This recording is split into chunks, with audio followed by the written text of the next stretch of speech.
Good morning. We are on day 4 of the hearing in EIB 25-61 relating to per and polyfluoroalkyl. And just a few things. The hearing is being recorded and transcribed by David Lee of Cranberry Reporting there. You see him on the screen. It's also being interpreted simultaneously between Spanish and English and Spanish. Ms. O'Grady, if you would. Yes, good morning, Madam Hearing Officer. Buenos días a todos. Para los que quieran escuchar a la interpretación en la plataforma, para acceder a los canales solamente tienen que mirar en la esquina inferior a la izquierda y verán el globo. Ahí hacen clic y pueden escoger el español. También pueden deslizar la barrita a su gusto para escuchar más o menos de la interpretación. Para los que están aquí presentes en la sala de audiencia, si quieren escuchar a la interpretación, por favor, vengan a verme allá atrás y les entrego el equipo. Good morning, everyone. So for those of you who want to listen to the Spanish interpretation on the platform, all you need to do is go to the lower left-hand corner of your screen, click on the globe, choose Spanish, and then you can move the bar to choose to listen to more or less of the interpretation. If there's anyone here present in the hearing room that would like to listen to the interpretation as well, please come see me in the back and I will give you the equipment. Thank you very much, Ms. O'Grady. Are there any preliminary matters before we return to the examination of the CPMC panel? Madam Hearing Officer, if we could get the order of witnesses today, we would appreciate it after Dr. Stanton. All righty. Will you address the order of witnesses? Yes, after Dr. Stanton is cross-examined, I would put our 3 witnesses up as a panel for any questions from the board, or I don't know if any of the other parties intend to cross-examine the witnesses. And then after that, I'll defer to my colleagues. That's the conclusion of our case. Okay, thank you, Ms. Feebig. Mr. Molenberg. Thank you, Madam Hearing Officer. Once the current panel is finished, then I believe we're going to the American Chemistry Council witnesses. We will have Dr. Henry on remotely, and she has rebuttal testimony only. And then we'll have Dr. Korzeniowski, and he will have direct and rebuttal. And then as far as I know, that's it. I think you're right. All right. Any other preliminary matters before we return to the CPMC panel? No. All right. So my memory is that around 5 o'clock last night, we completed the department's examination of Ms. Marapis and Ms. Solomon, and now we turn to the department's examination of Dr. Stanton. Yes? All right. Mr. Smith-Keer or Mr. Rhodesborough? That's me. All right. Which one? Mr. Smith-Keer. Mr. Smith-Keer?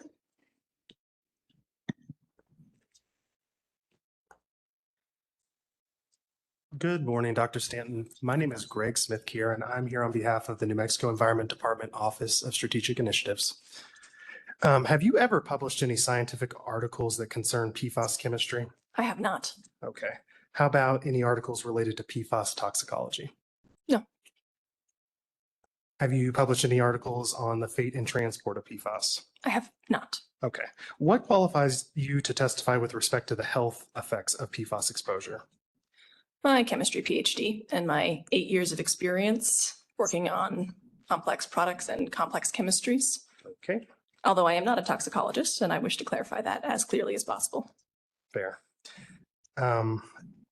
Isn't it true that PFOA and PFOS have not been phased out of commerce globally? Oh, that is correct. Okay. And isn't it also true that some products containing PFOA and PFOS may still be imported into the U.S.? I understand that to be true. Okay. At the bottom of the first page of your testimony, you state that fluoropolymers present very low or no risk of contamination in the environment. Is that accurate? That is correct. Okay. In making this determination, did you consider the full life cycle of fluoropolymers? Yes, I also consulted the OECD's life cycle report on fluoropolymers. So it's not true that manufacturing of some fluoropolymers involves the use and emission of non-polymeric Sorry, PFAS? Mr. Smith here, can you start your question again and slow down? Is it not true that the manufacturing of some fluoropolymers involve the use of emission of non-polymeric PFAS as processing aids? My understanding is that, at least in the US, any releases from fluoropolymer manufacturing is pretty tightly controlled, such that releases of PFOS or PFOA are not allowed to reach water in the US. So you're suggesting that then no PFOS or PFOA enter the water as part of that? I will say there is an EPA regulation that says it is not allowed to. Okay. Isn't it true that the disposal of fluoropolymer containing products in landfills can lead to contamination with microplastics? I am not a microplastics expert, but if that is true, perhaps. So you don't know if it's true or not? I'm not super familiar with microplastics, to Okay. be honest with you. Isn't it true that the disposal of fluoropolymer containing products through incineration can lead to the emission of non-polymeric PFAS in the environment? Of non-polymeric PFAS? Yes.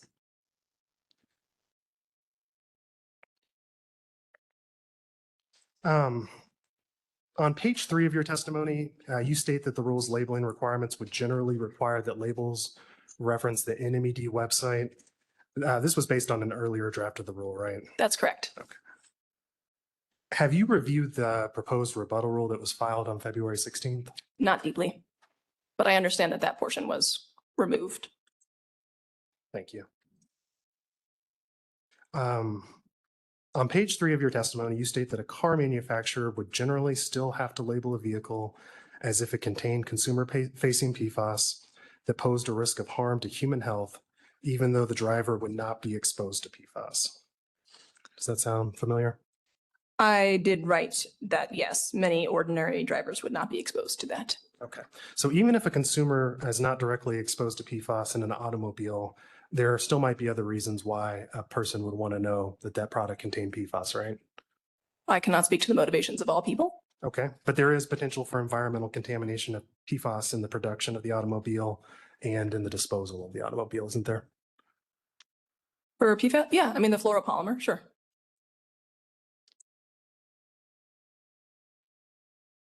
On page 2 of your testimony, you state that thousands of PFAS are used in commerce. Do you know where you got that number?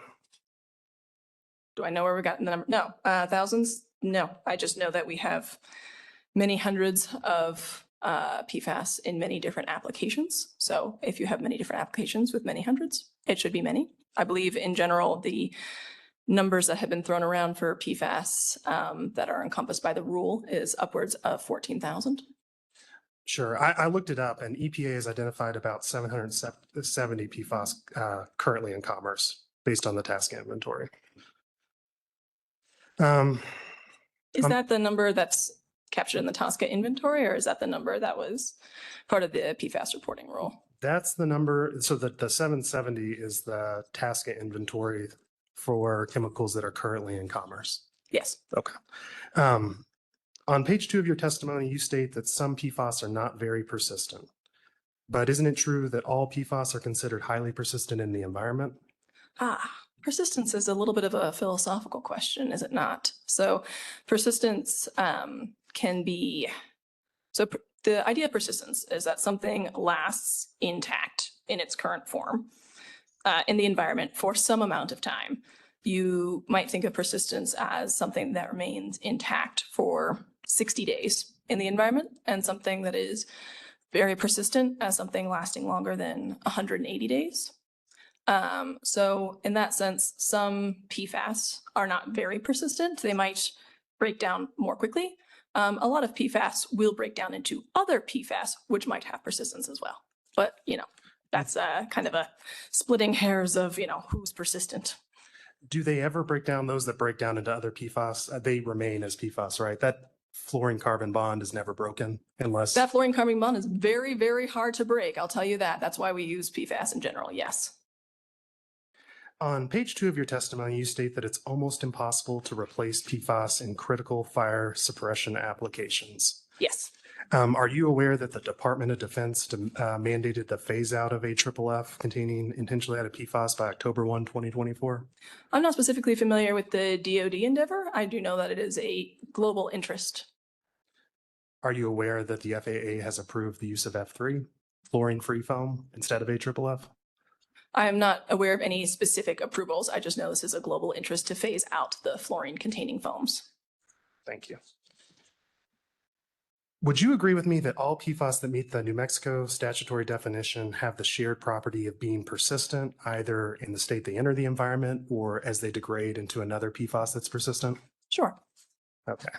Would you also agree that there are thousands of PFAS that, I think you testified to this, there were thousands of PFAS that have not been well studied? Yes. So no one has determined if they're toxic or not. Correct. Or bioaccumulative. Okay. Correct. So isn't it true, based on that there are thousands of PFAS that are persistent in the environment and that for many of those chemicals, we don't know if they're toxic yet? That is correct. Okay. Yesterday, I think you talked about vehicle recycling programs. Is that right? That I did. You didn't, well, somebody did, I'm sorry. That's possible. But do you know if they contribute to PFAS emissions? Oh, no. That was outside the scope of her testimony.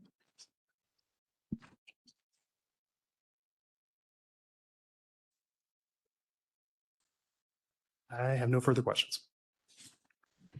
Thank you very much, Mr. Smith-Kerr.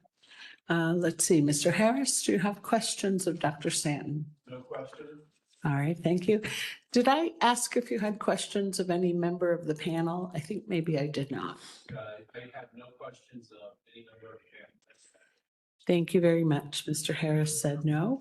Mr. Weatherby, do you have questions of any member of the CPMC panel? I do not, Madam Hearing Officer. Thank you very much. We'll turn then, let's see.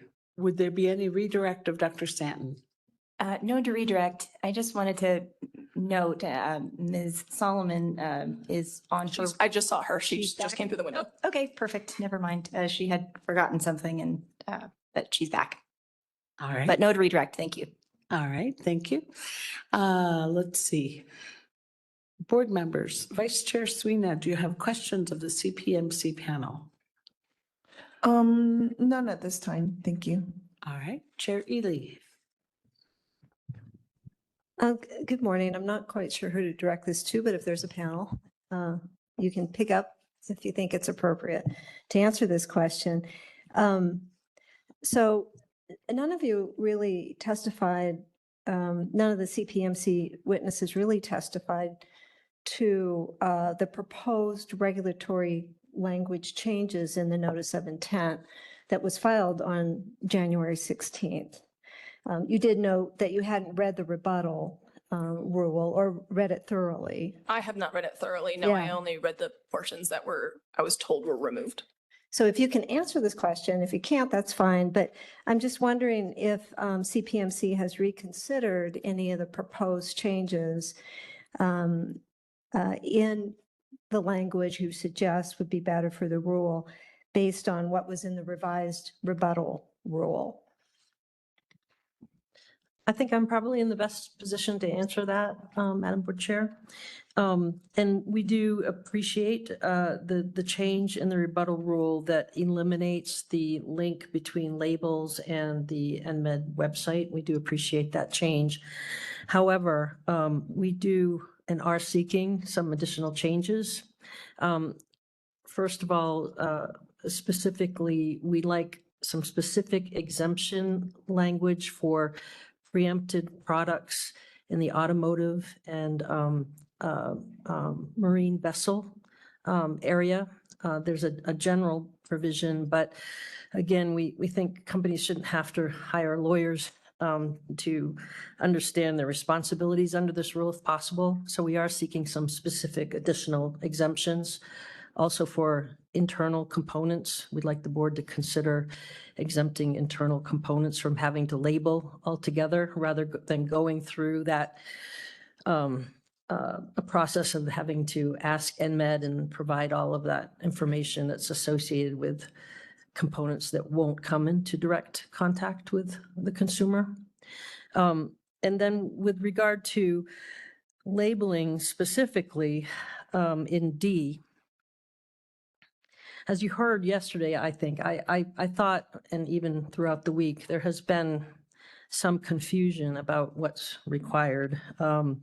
Yesterday, we heard that perhaps it's just a sticker with the symbol and the Erlenmeyer flask, but we don't think that that's clear from the regulation as it's currently drafted. And so we would like clarification on that point.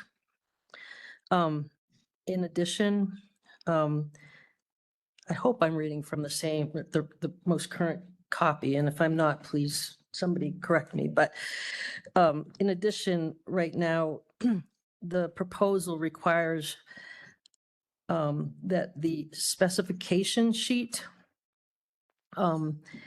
indicate or refer the reader to more information in the owner's manual, and that information has to be provided in both English and Spanish. And as Ms. Solomon explained yesterday, the specification sheet is not a chemical communication sheet. It's really more of the a performance specification sheet. So that would require modification, and because that's not a communication piece that typically consumers would go to for that kind of information. We would like the removal of that requirement. And finally, we overall would like to have these complex durable goods treated in the same manner as other consumer products are under this rule. And we're very concerned with the need to identify every component in these very complex pieces of equipment that contain PFAS.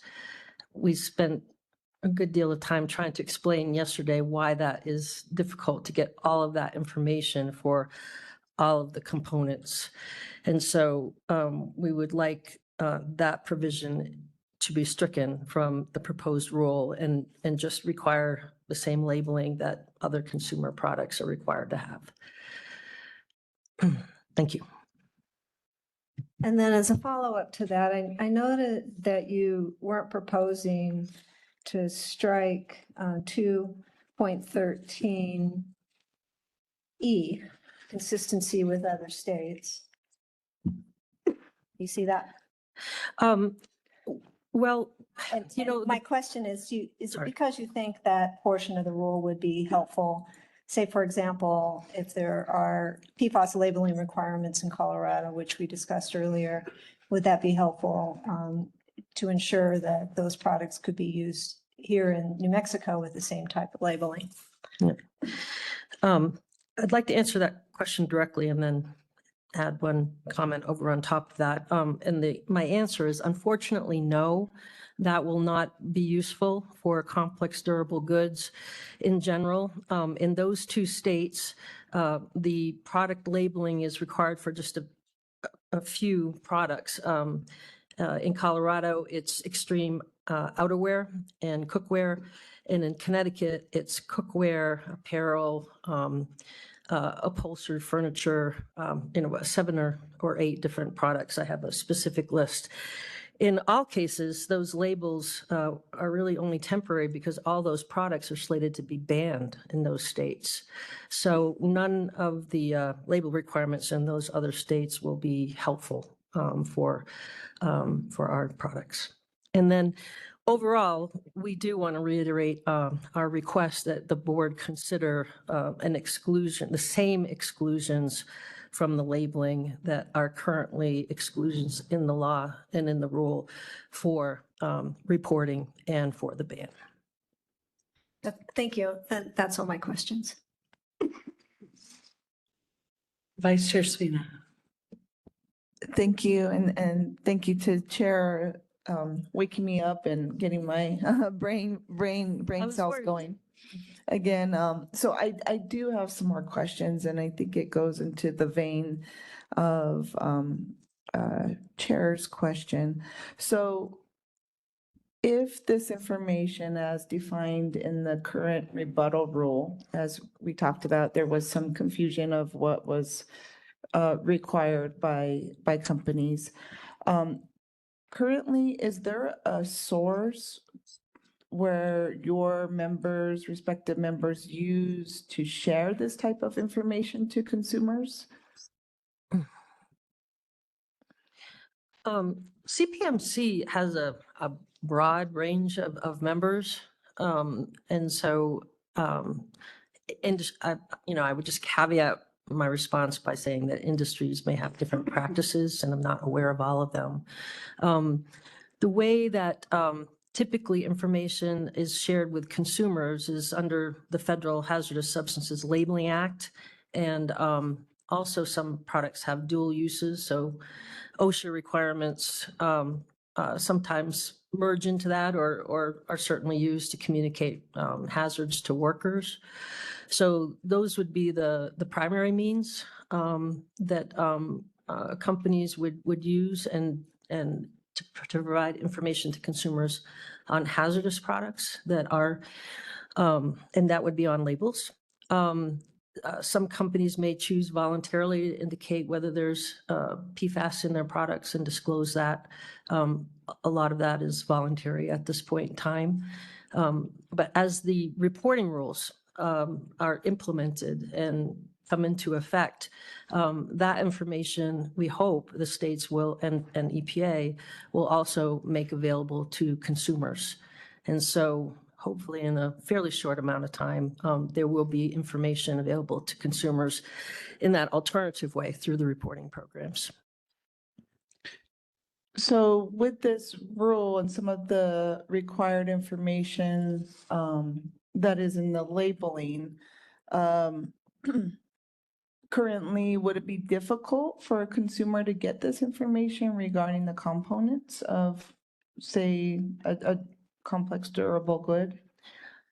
Well, my testimony yesterday was really trying to explain how difficult it is for the companies themselves to get information on chemicals in equipment components. And so overall, I would say, there has not been a real focus on information gathering on internal components in equipment. And so it's the difficulties that companies would have would also be experienced by consumers, I believe. Thank you for that. And I just wanted to go back to yesterday at the end of the day's questioning. And I don't know if your colleague has had any additional time to review the rebuttal rule. And I just wanted to kind of clarify, it seemed as I was listening, there was some confusion of what was required. And I don't know if, I just wanted to give you the opportunity to maybe, given that we've had some time since last night, if you had any additional clarifications that you now understand with the rebuttal rule. So yes, I was in a previous release of the rule. I am aware of what it is now, but there is still in section D1 20.13.2.13 a statement indicating, and I'm sorry, D1, a statement indicating the presence of intentionally added per or polyfluoroalkyl substances and or component parts with intentionally added per or polyfluoroalkyl substances shall be added in the specification sheet and other labeling information available to potential consumers prior to purchase. This specification sheet and other product labeling information shall include a symbol. The symbol shall be an outline of an Erlenmeyer flask with the words PFAS inside this flask. The label may also include the following words directly on the flask. This product is made with PFAS or contains PFAS. The specification sheet and other product labeling information shall contain the following statement.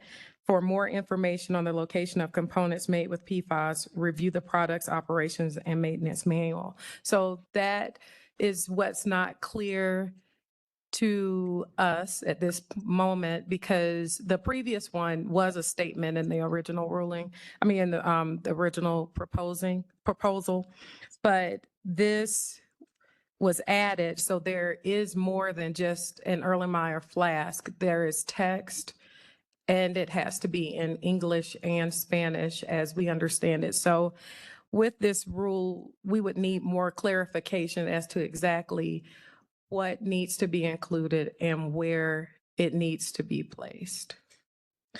Thank you for that, and apologize, I just want to make sure we're all clear.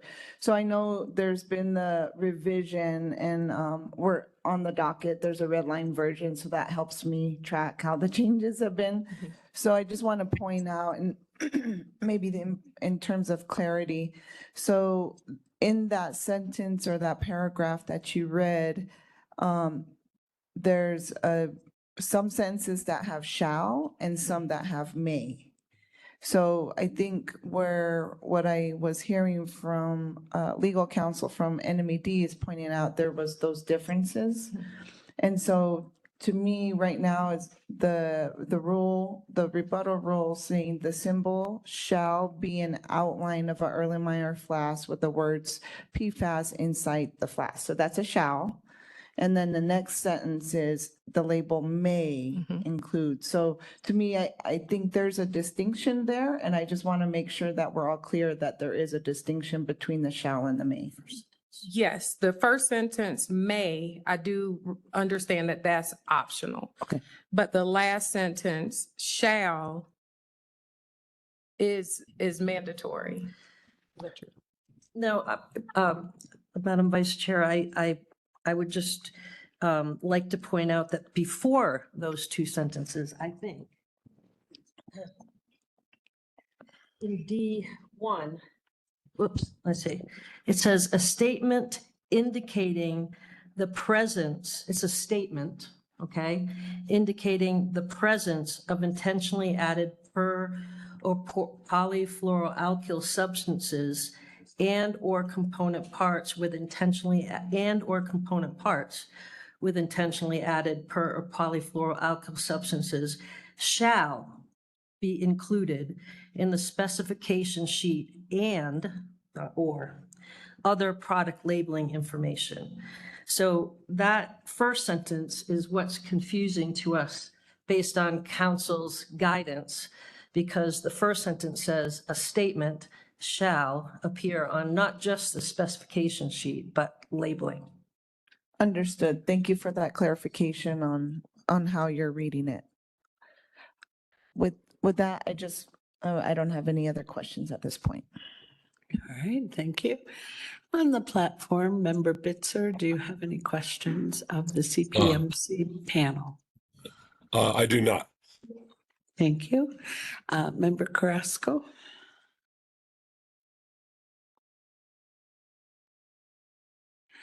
Member Curry, do you have any questions of the CPMC panel?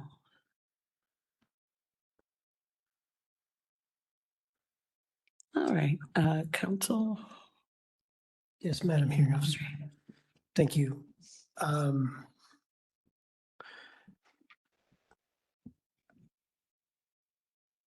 going to jump around, I think. I'm sorry. That's just the way it's in my head. So, Ms. Mayor Peace, there's a statement you made yesterday that I just wanted to go back to.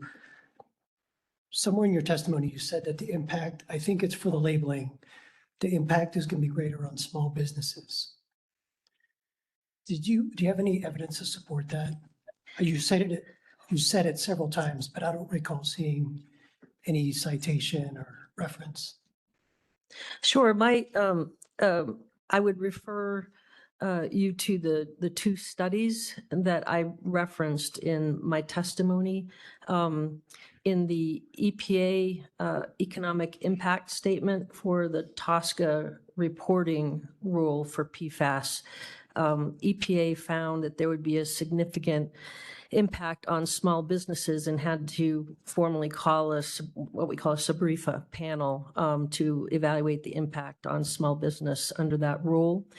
And also in the Proposition 65 report, they referenced specifically that the cost of labeling could be higher on small businesses. And they didn't explain that very well, but the way I interpreted that was to mean that when large businesses have a large number of products and a large number of labels, oftentimes companies will discount the price because overall they are getting more labeled business versus a smaller number of products probably won't get as good a unit price on their labels.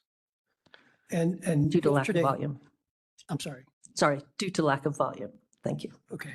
So yesterday you mentioned the CPMC membership, I think is 23 members.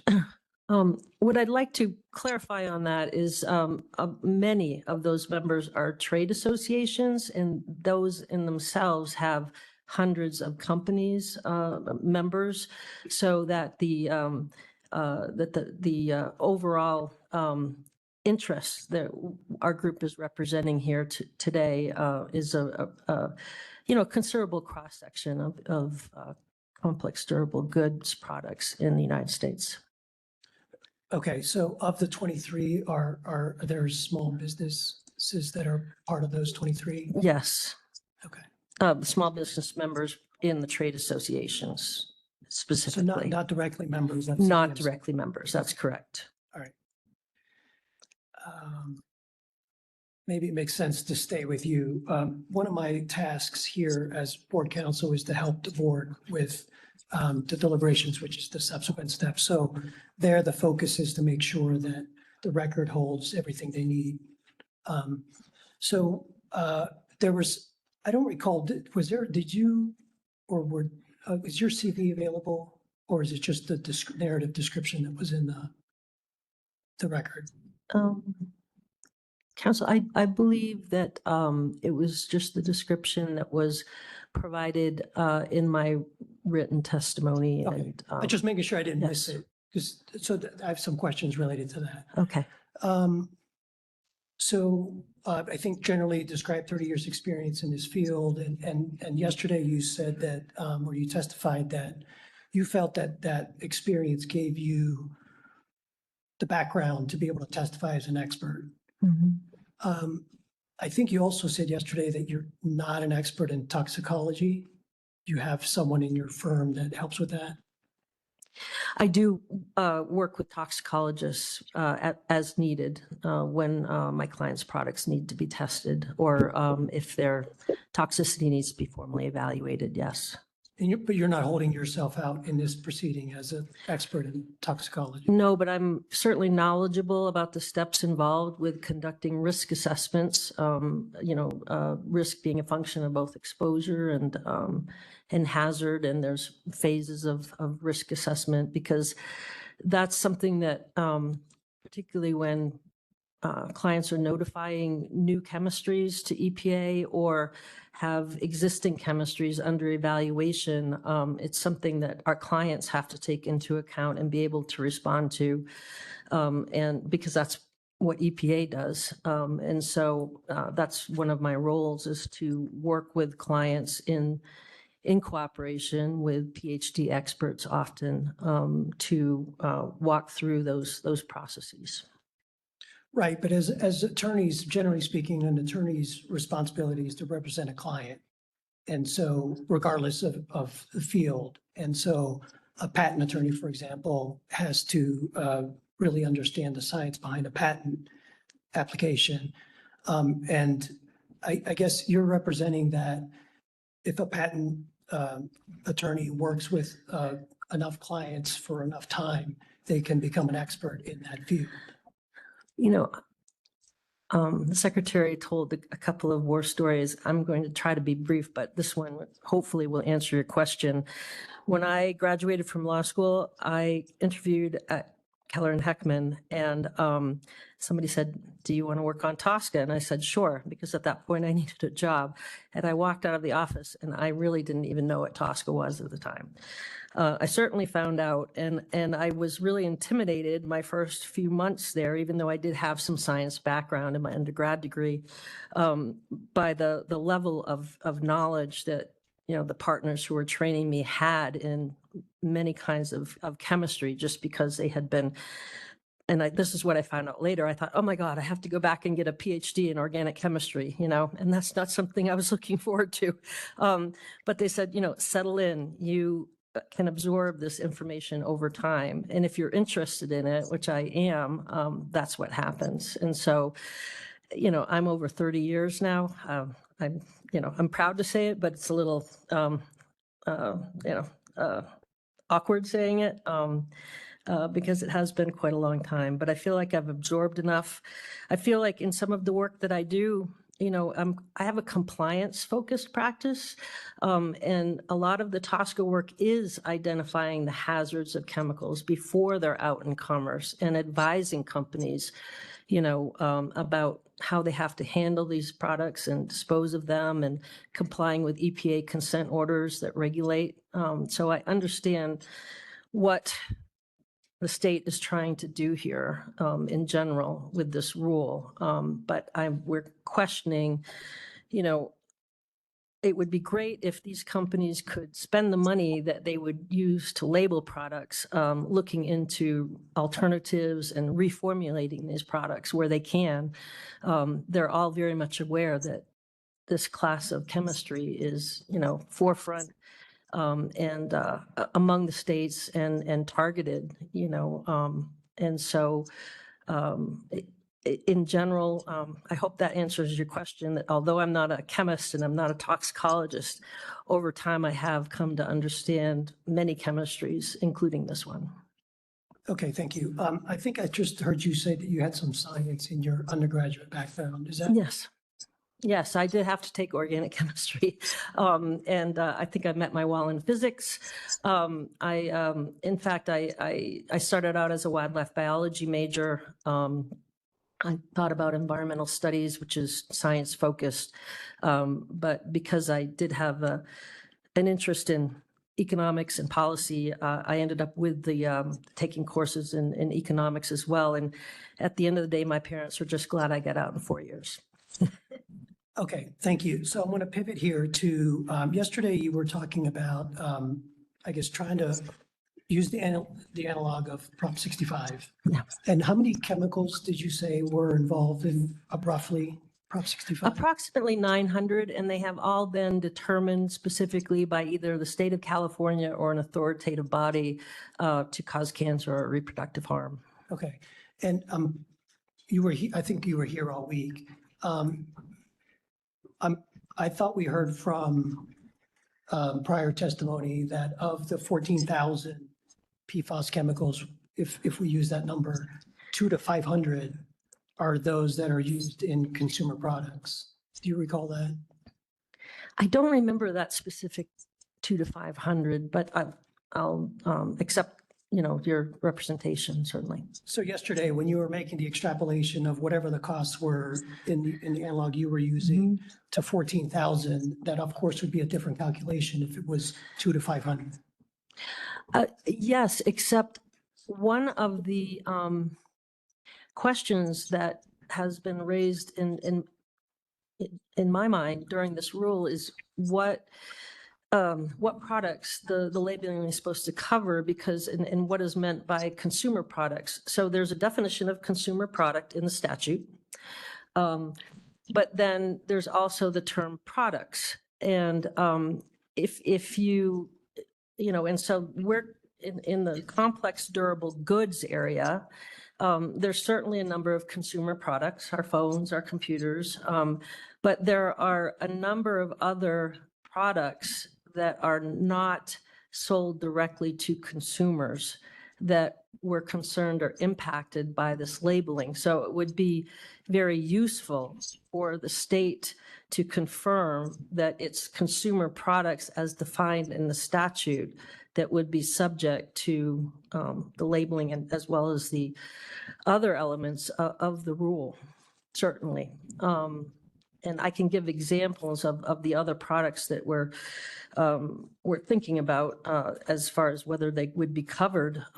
Some examples include refrigeration systems in grocery stores and hospitals,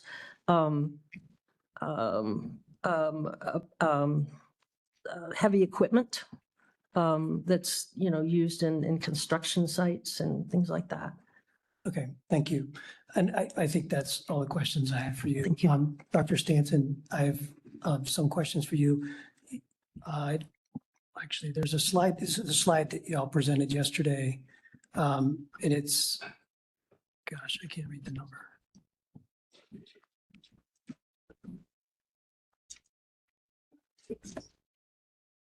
Slide 16, benefits of proposed labeling requirements. Not all PFAS are the same. Not all PFAS are the same. I don't have the slides, but that is true. Okay, so there are a couple of bullets here in this slide. Polypolymers, fluoropolymers are a subclass of some of the most widely used PFAS chemicals are not soluble in water nor bioaccumulative due to their size. Yes. So the not soluble in water, I'm not a scientist, so forgive me for my basic understanding here. Is your statement that all fluoropolymers are not soluble in water?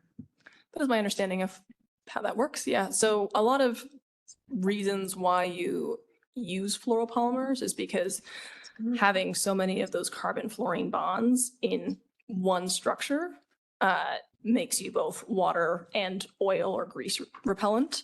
And that's normally a property that you're looking for if you're going to use a fluoropolymer. I'm certain that you can manufacture specialty, fluoropolymer. Sometimes you would call something a fluoropolymer if it has a non-fluorinated backbone, but just have some fluorinated side chains. And perhaps you could manufacture some of those to have special solubilities if you had a special use. But in general, normally if you have a fluoropolymer, a lot of the purpose is that it's insoluble in things generally. Okay, because I thought I remembered, and again, most of the technical testimony went way over my head, but I thought I remembered something about that, a distinction about they may be less soluble, but they are not necessarily not soluble. Well, so this is where you get into the PFAS is a big term. It encompasses many different things. So a lot of the statements when we're discussing things are generalizations. So yes, so for fluoropolymers, generally you're using them because they're insoluble and stuff. You can absolutely make your specialty chemical for your specialty use. That would certainly happen if you think about, there's lots of specialty applications, I'm sure, that could have, specifically tailored solubilities or other properties. Okay. All right. And then the next one says possess low or no risk of contamination to the environment and are used in medical devices. Yes. So is there a definition for contamination? No, I'm sure in life there is. I was not thinking of a specific definition of contamination when this was written. The idea is that when you're looking at environmental pollution in general, right, you want to know how things move through the environment. And especially, in the earth, we're worried about if things can move well through water, if they can be transported through water, because then you can go into different situations, different, could a fish encounter you then or algae? And that's going to be a different situation than if you can't really dissolve in water. And so maybe you get captured in the sludge layer, things like that. So that's kind of where that was thinking is when something cannot move through water, it has a different contamination profile or a different pollution profile, and is quite low. Okay, so what I remember at the beginning, we were told that PFAS, the big picture, capital PFAS is anthropomorphic, meaning man-made, Yes, that is correct. and that applies to fluoropolymers, Yes, there's no naturally occurring fluoropolymers. right? So if there are these fluoropolymers in the environment, Yes, it is because man put them there. well, so that would seem to be contamination in one Sure, definition. yes, I think the idea is also an implied harm when using the word contamination. So there's a little bit of that in there as well, because they're very inert. Fluoropolymers are often not very harmful. They can't be, as we said, bioaccumulative, things like that. And I thought we heard earlier that, that the PFAS can, they can be found in water, which here you're saying there's a low probability given insolubility, but then also in soil and other environmental media. It can be found in different environmental media, that is correct. So if we're talking specifically about fluoropolymers often are not, whatever, taken up into plants, right? They're not bioaccumulative, they're insoluble in water. So that would be different than if you had something that was, smaller, we don't like the PFOA and PFAS. And one of the reasons we don't like that is, they can transport a little bit further. They're very different sized. So yeah, different PFAS in that huge category will have different properties, and some are much more water soluble than others. But just focusing on the fluoropolymers, if they're found in the soil, then they can certainly be found in dust. And that's one of the things we heard earlier, that PFAS is found in dust, and whether it's kicked up in the air or whatever. I guess that just stood out to me yesterday. Here it says there's low or no risk of contamination to the environment, when it seems that if it's a foreign man-made subject in the environment, then maybe it's a layman's definition, but there's contamination of the environment. Sure. Couple things on that. One, again, I'm using this term to encompass an element of harm as well, which is not directly tied to, there's many things that are throughout the environment that are definitely man-made, but that does not mean that they're directly harmful. The dust study that was mentioned was not on fluoropolymers. It was on several small PFAS species. And it was also not clear what the origin of those were. That was not included in the study. Okay, thank you. Sure. Those are the questions. Thank you. Anything further from any board member? No? All right, thank you very much, Dr. Stanton, Ms. Marapeace, and Ms. Solomon. Ms. Feebeck, anything further? No, thank you very much. Did you already move the exhibits? I think I did yesterday, but if I didn't, I will move the exhibits today, just in case. All right. I don't hear any objection. They're admitted. Thank you. All right, Mr. Molenberg or Mr. Trujillo? Thank you, Madam Hearing Officer. We're going to switch seats, I believe. All right, I don't know. let's take a minute to do that then. Okay.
Madam Hearing Officer, I believe we're ready to go.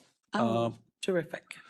And we'd like to begin by delivering the opening statement, which we reserved, and then we'll proceed to the witnesses. And just so everybody knows, I actually have to duck out to another hearing momentarily after this is finished. So as I'm dashing out, that's what's going on. Thank you. Thank you, Madam Hearing Officer. Member Chair and Madam Chair and members of the board, the American Chemistry Council, otherwise known as ACC, appears in this proceeding to support a narrow targeted revision to the proposed rule. Specifically, ACC requests that the board align the labeling provisions in the department's proposed rule at 20.13.2.13 NMAC with the exemptions already set forth in proposed 20.13.2.10 NMAC. The American Chemistry Council represents more than 190 companies engaged in chemical manufacturing, and ACC's mission is to advocate for the people, policy, and products of chemistry that make the United States the global leader in innovation and manufacturing. ACC's proposed revisions to the rule, as reflected in ACC Exhibit 6, are supported by the technical testimony of ACC's two technical witnesses, Dr. Stephen Korzeniowski and Dr. Barbara Henry. Their testimony demonstrates that extending a uniform labeling requirement to products that are otherwise exempt under the statute and the proposed rule would not improve public health outcomes and would risk conveying a scientifically inaccurate and potentially misleading message to consumers. ACC contends that its recommended changes to the proposed rule also are consistent with legislative intent and, as we will discuss more fully in our closing argument, are necessary to comply with the enabling legislation consistent with the principles of statutory construction. First, the enabling legislation states that the board may adopt some labeling requirements, but it does not mandate any labeling requirements. Consequently, whether to adopt any labeling requirements and if labeling requirements are adopted, the scope and nature of those requirements are entirely up to the board. Second, the board may adopt labeling requirements to carry out the purposes of the enabling legislation. As the board is well aware, the enabling legislation specifically exempts a number of product categories from its product restrictions. The proposed rule recognizes those exemptions as they apply to all other restrictions in the rules. But the department is asking the board to ignore those exemptions, or most of them at least, with regard to labeling requirements. This approach to exempt classes of products from the reporting and product restriction requirements, but to apply labeling to the products exempted by statute, seems inherently illogical. As ACC will brief in its closing argument, the department's proposal to apply labeling requirements to products otherwise exempted from the Act would violate established principles of statutory construction. The rest of this opening statement provides a roadmap of what the evidence will show and how that evidence supports ACC's requested revisions. This case is not about whether certain PFAS raise legitimate health or environmental concerns. It is about whether the labeling provisions should apply indiscriminately to all products containing intentionally added PFAS, including those products the legislature and the department have already determined warrant exemption. As the board has heard, PFAS is a broad structural term encompassing thousands of substances with materially different physical, chemical, and toxicological properties. A one-size-fits-all warning label applied across that diverse universe implies comparable hazard and risk where the scientific record does not support such an inference. ACC's proposed revisions ensure that the rule remains internally coherent, scientifically grounded, and consistent with the statutory exemptions already embedded in 20.13.2.10. In addition, a patchwork of different state labeling requirements will certainly create significant logistical and other problems for manufacturers, and a very broad labeling requirement as proposed by the department will only make compliance with multiple state rules more complex. Dr. Korzeniowski's testimony explains that PFAS encompasses more than 14,000 substances, only a subset of which are in commerce. The record will show that much of the hazard discussion this proceeding concerns a subset of the broad PFAS family, particularly perfluoroalkyl acids, PFAAs, such as PFOA and PFOS. However, extending conclusions drawn from those specific substances to all PFAS is not scientifically supported. As Dr. Korzeniowski explains in both his direct and rebuttal testimony, PFAS are not interchangeable for purposes of hazard, exposure, or risk assessment. Similarly, Dr. Henry's testimony emphasizes that toxicological relevance depends on structure, bioavailability, dose, and exposure pathway, and that extrapolating from PFAAs to all PFAS overstates the scope of the underlying evidence. In short, the evidence will show that using PFAS as a monolithic regulatory trigger obscures critical scientific distinctions. ACC's testimony also emphasizes that fluoropolymers and certain polymeric PFAS are materially different. The testimony demonstrates that fluoropolymers and high molecular weight perfluoropolyethers, or PFPEs, differ fundamentally from PFAAs in ways directly relevant to labeling. Dr. Korzeniowski explains that fluoropolymers are large, stable, and insoluble materials with properties fundamentally distinct from non-polymeric, water-soluble PFAS. His rebuttal testimony reiterates that applying a uniform warning implies comparable risk across all PFAS, which is not supported by scientific distinctions in the record. Dr. Henry further testifies that many polymeric PFAS are not bioavailable under typical exposure conditions, are not bioaccumulative, and do not transform into PFAAs. Reducing their use would not necessarily reduce PFAA-related exposures. The evidence will therefore show that treating fluoropolymers and similar materials as if they share the hazard profile of certain PFAAs would mischaracterize their scientific properties.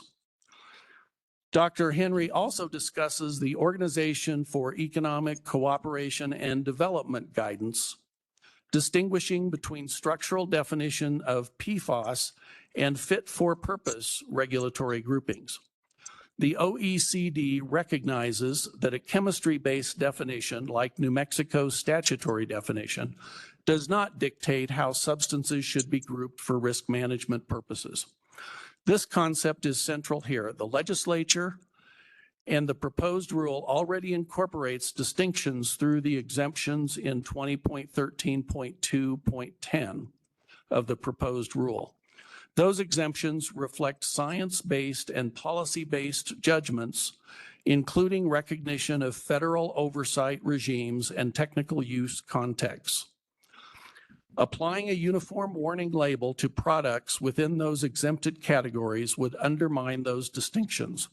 As Dr. Henry explains, including substances that do not meaningfully contribute to hazard or exposure in a labeling scheme may dilute regulatory focus, create confusion, and fail to improve public health outcomes. With this evidentiary background, ACC proposes a narrow revision.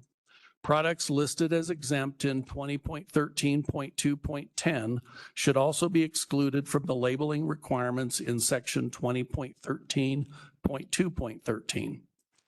This change does not expand the exemptions. It does not eliminate labeling generally. It simply aligns the labeling provisions with exemptions already recognized in the statute and the proposed rule. Without this alignment, the rule would imply comparable risk across all PFAS-containing products, extend labeling to categories the legislature determined warrant different treatment, and risk communicating an undifferentiated message inconsistent with the scientific record.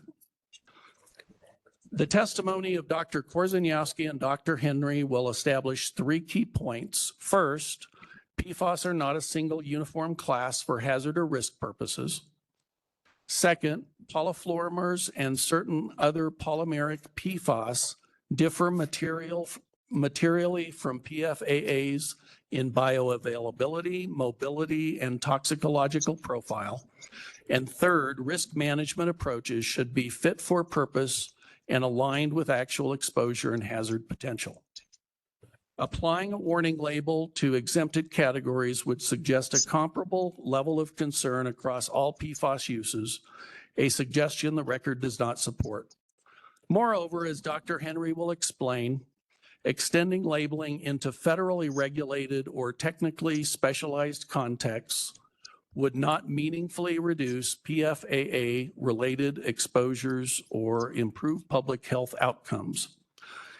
In conclusion, at the close of evidence, ACC will request that the board adopt ACC's Exhibit 6 modifications to the proposed 20.13.2 NMAC text, including the alignment of section 20.13.2.13 labeling requirements with the exemptions listed in section 20.13.2.10. ACC's requested revision is narrow. It preserves the overall structure of the rule. It maintains consumer protection objectives, and it helps to ensure that labeling provisions are scientifically grounded, internally consistent, and proportionate to the evidence in the record. ACC's edits to the proposed new rule are necessary because extending the labeling to exempted categories of consumer products would add breadth without benefit, dilute the meaning of the label, and create confusion rather than improve outcomes. The board should note that additional issues with the proposed rule have arisen during the multiple versions of the proposed rule that have evolved during the process and during the hearing discussion. And ACC reserves the right to propose additional changes as may be supported by the record in its final written submission, along with its legal arguments. For these reasons, the board should adopt ACC's proposed edits. Thank you very much for your attention and consideration, and we will now proceed to the ACC witnesses. Thank you very much, Mr. Mullenberg. Do I understand we have Dr. Henry on the platform?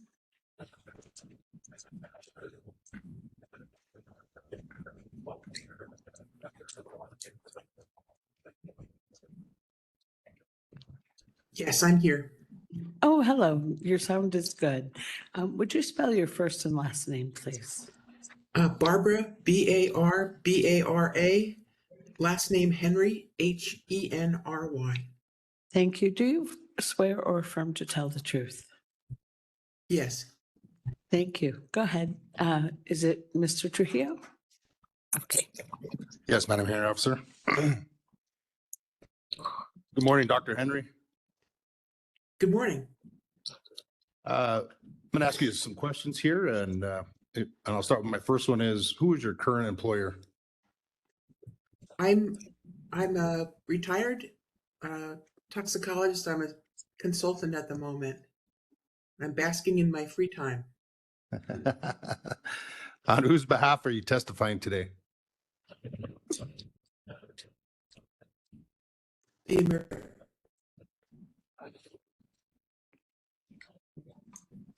I've lost her, Judge.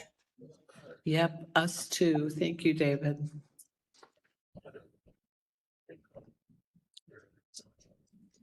Dr. Henry froze and then vanished. Let's see here. Dr. Henry, can you hear me?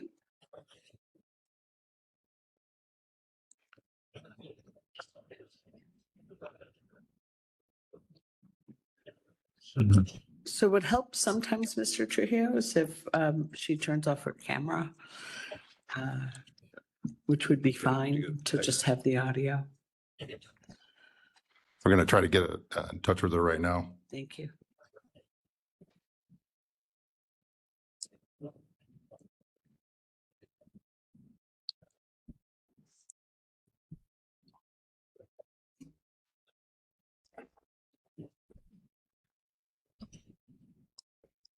I can hear you, yes.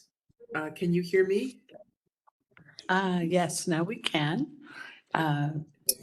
Please, you may need to repeat your last question, Mr. Trujillo. I'll do that again. Madam Chair and Dr. Henry, if you need to keep your video off, sometimes that helps. Are you still there? I'm going to turn my camera off so that there's better bandwidth. That's what we said. Perfect. Are you able to hear me now? Yes. All right. We will continue. I'm going to repeat the previous question and we'll start from there. On whose behalf are you testifying today?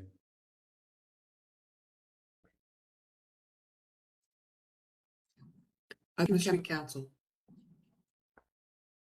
Thank you. Dr. Henry, did you provide a resume filed as ACC Exhibit 5, which states your employment history, qualifications, and experience? Yes. Can you briefly summarize your experience and qualifications relating to this proceeding?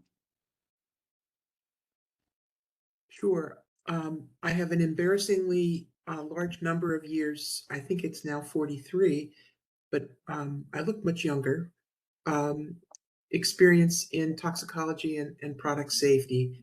The past 20 years, I've worked for W.L. Gore and Associates, a fluoropolymer processor. I have experience in industrial chemicals, agricultural chemicals, medical devices, and product safety and consumer products. I have a PhD from the University of Pittsburgh, a master's degree from Duquesne University, and a bachelor's from Geneva College. Thank you, Dr. Henry. Dr. Henry, did you also provide written rebuttal testimony that was filed in this matter as ACC Exhibit 4? Yes, I did. Do you have any corrections to your written testimony, rebuttal testimony? I have a typo on my address. I'm at 605 Concord Street, not 606. With that correction, do you adopt your written rebuttal testimony as your own testimony here today? Yes. Do you have a summary of your testimony to present to the board today? Yes. Give us a second here. We're going to pull up some.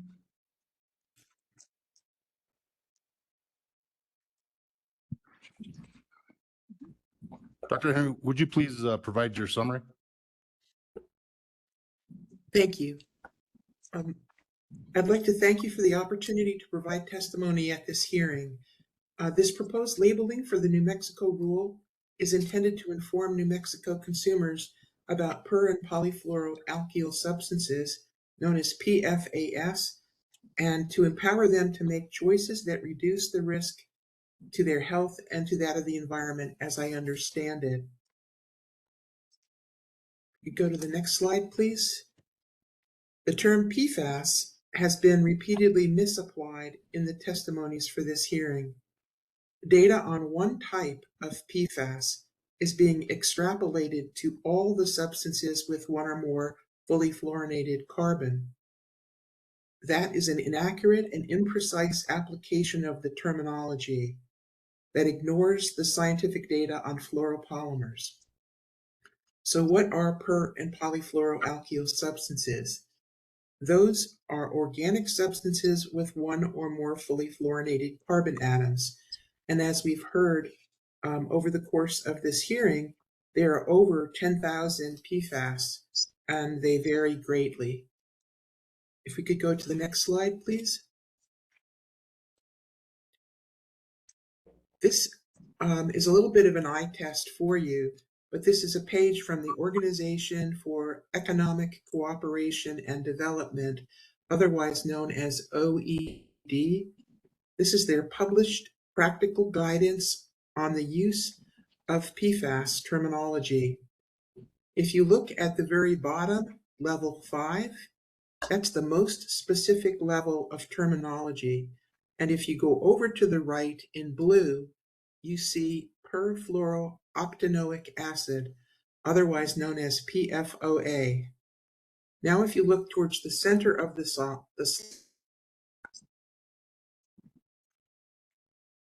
you see per or PFAAs. And then if you look at the top of the slide, the most general terminology, you see PFAS, intended to cover all PFAS. So OECD is giving us practical guidance of when to use which term. If we could go to the next slide, please.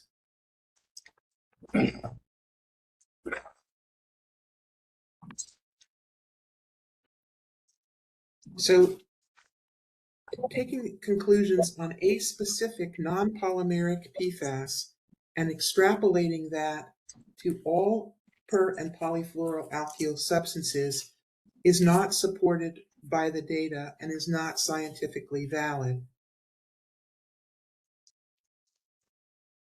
If we could go to the next slide, please.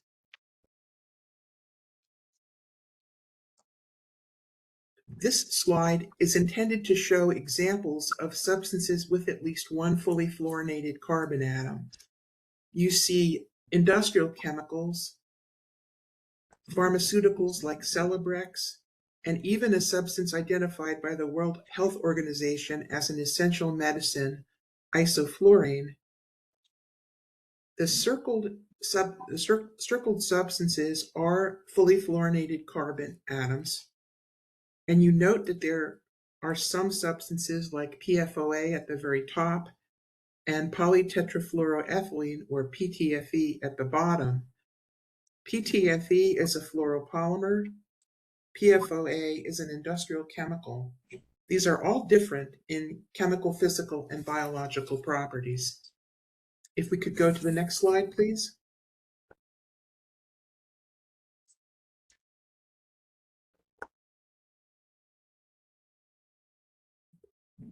I'm hoping that the slide advanced. Here we go. So this is not intended to be an eye test, but it's intended to show that the umbrella term PFAS covers both per- and polyfluoroalkyl substances.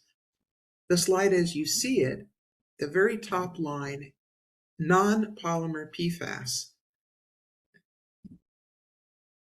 These are non-polymeric PFAS. If we go to the next slide, please. Focusing on non-polymeric perfluoroalkyl substances, and specifically PFAAs on this slide, you see that PFAAs are small molecules with low molecular weights that top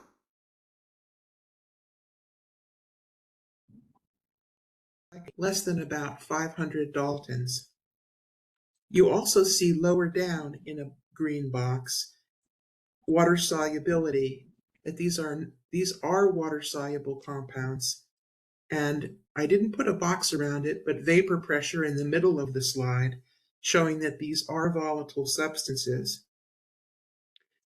As non-polymeric PFAS have per- and polyfluoroalkyl substances, so too there are multiple types of polymeric PFAS. There are fluoropolymers, perfluoropolyethers, and side chain fluorinated polymers. Side chain fluorinated polymers are the only polymeric PFAS that are identified by the OECD as precursors to perfluoroalkyl acids. Fluoropolymers and perfluoropolyethers do not degrade, therefore they cannot be precursors. We go to the next slide, please. In this slide, we're contrasting the perfluoroalkyl acids and fluoropolymers. On the left, you see non-polymers, and on the right, you see a polymeric PFAS. On the left, non-polymers, low molecular weight. On the right, polymeric PFAS, very large molecular weights. On the left, perfluoroalkyl acids that are water-soluble and are volatile. And on the right, you see fluoropolymers that are neither water-soluble nor volatile. This slide, however, only shows chemical and physical properties. The next slide will show biological properties. So perfluoroalkyl acids on the left have toxicity concerns, such as those outlined in the green boxes. So we have repeated dose subchronic toxicity shown here. There's a row on carcinogenicity and one on biological half-life. And that means how long it takes for 1/2 of the substance within the human body to be eliminated.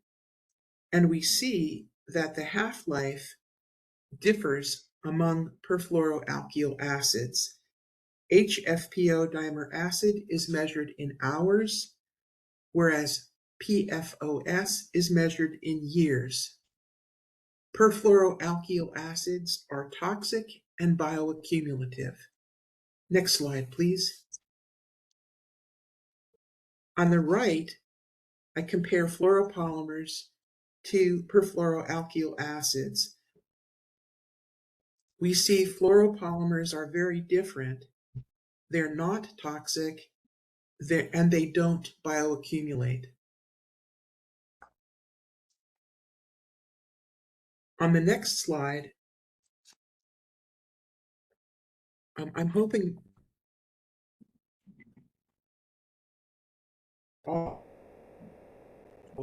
the OECD PFAS into perfluoroalkyl acids, polyfluoroalkyl acids, perfluoroalkyl acid precursors, and quote, other PFAS. That last category of other PFAS includes fluoropolymers and perfluoropolyethers. Next slide, please. So the chemical, physical, and biological data are significantly different for fluoropolymers and all other PFAS. Toxicologists don't see PFAS the same way. The major subclass differences are recognized, as is the importance of using the same terminology to distinguish between molecular structures.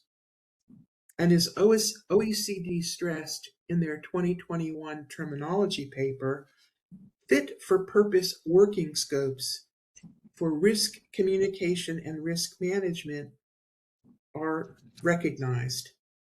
Effective risk management requires differentiation. Next slide, please. This slide reinforces that the significant differences between perfluoroalkyl acids and fluoropolymers. They are not all bioavailable. They are not all bioaccumulative. And the excellent stability and resistance to degradation, otherwise known as persistence, does not equal toxicity or bioaccumulation.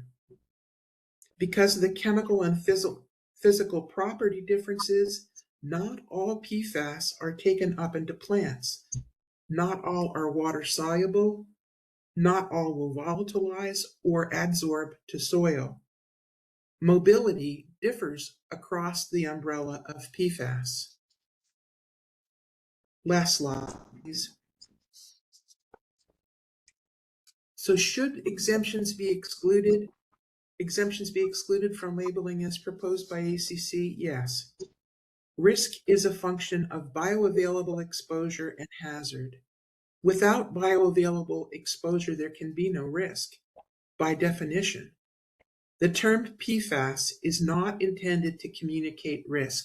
OECD has made that clear. Telling a New Mexico customer of the presence of one fully fluorinated carbon does not inform about bioavailable exposure, hazard, or risk. The term PFAS itself is too imprecise to be health protective. Fluoropolymers are too large for passive transport into the cell. They lack lipid solubility to penetrate the cell membrane. They're highly hydrophobic and have no hydrogen bond donating potential. They are not structurally similar to steroids or peptides or other substances larger than 1,000 Daltons that are exceptions to the bioavailability described by Lipinski's rule of 5. Fluoropolymers do not enter cells by active transport. That depends on chemical structural properties like molecular shape, volume, and size. Fluoropolymers are extremely large molecules. They lack rotational bonds and functional groups that interact with transporter proteins. They do not fit into cell surface receptors to bind and signal a cascade of events within the cell. Fluoropolymers are not bioavailable like perfluoroalkyl acids. And again, without bioavailable exposure, even very persistent substances are not a risk. Thank you very much for the opportunity to speak with you today. Thank you, Dr. Henry. At this time, Madam Chair, we turn over our witness for questioning. Thank you, Mr. Trujillo. Thank you, Dr. Henry. Ms. Fiebig, do you have questions of Dr. Henry? No questions. Thank you. Mr. Roseborough or Mr. Smith-Keer? Yes, thank you, Madam Hearing Officer. Which one, please? Questions. I'm sorry, this is Mr. Roseborough? Thank you. Dr. Henry, good morning. My name is Mark Roseborough. I'm an attorney for the New Mexico Environment Department. You're testifying today as a toxicologist, is that correct? Yes. Thank you. Are you aware of the definition of per or polyfluoroalkyl substance in New Mexico's PFAS Protection Act? I believe it says that a PFAS is a substance, an organic substance with one or more fully fluorinated carbon. Yeah, that's correct. I'm going to read it exactly into the record just so we're all on the same page. And I'm quoting here, per or polyfluoroalkyl substance means a substance in a class of fluorinated organic chemicals containing at least one fully fluorinated carbon atom.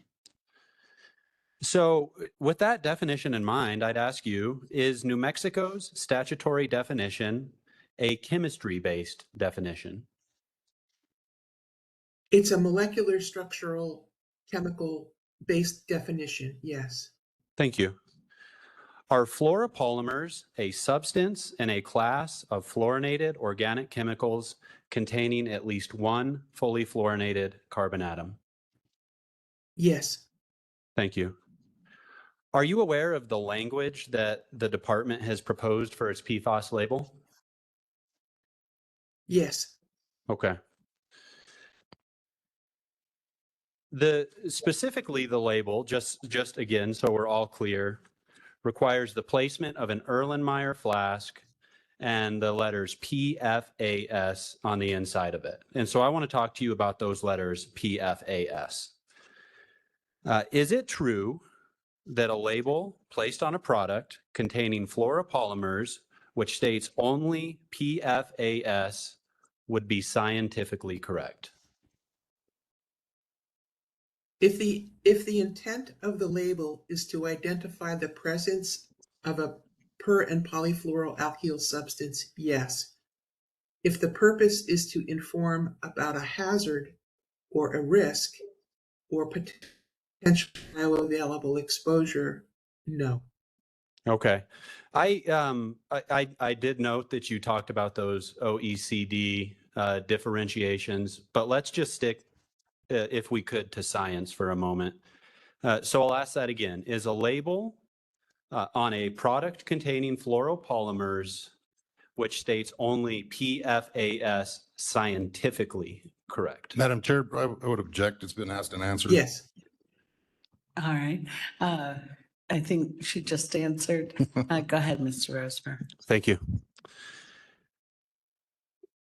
In addition to New Mexico's statutory definition of PFAS, I would like to discuss the scientific definition of PFAS.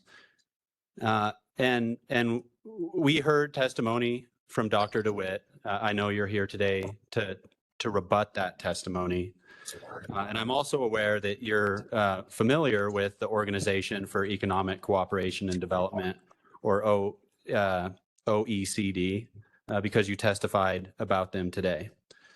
So Dr. DeWitt testified that OECD utilizes a scientific definition similar to that used by the New Mexico legislature, but that OECD allows for the possibility that other definitions may be used in a regulatory or management context. Do you agree with that general assessment of the OECD definition framework? Yes, and in fact, I think the OECD 2023 terminology paper specifically says that the OECD definition of PFAS is not intended to communicate harm or risk. Okay, thank you. So in your testimony here today, are you proposing the use of a different science-based definition from that used by OECD, or a non-science definition for regulatory purposes?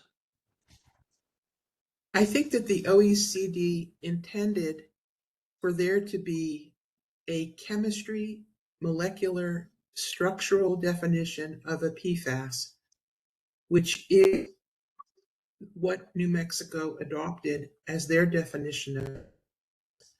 And I think OECD clearly explained this concept of fit for purpose working scope, in which another terminology to communicate risk and to manage risk was acceptable. In fact, the OECD used the example of exemptions of certain PFAS substances from the European PFAS restriction proposal as an example of such a fit for purpose terminology.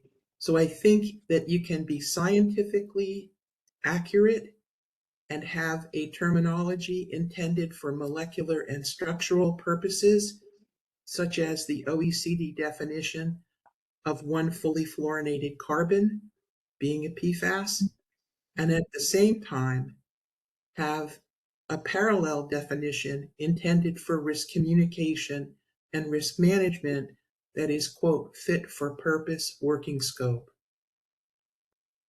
Understood, thank you.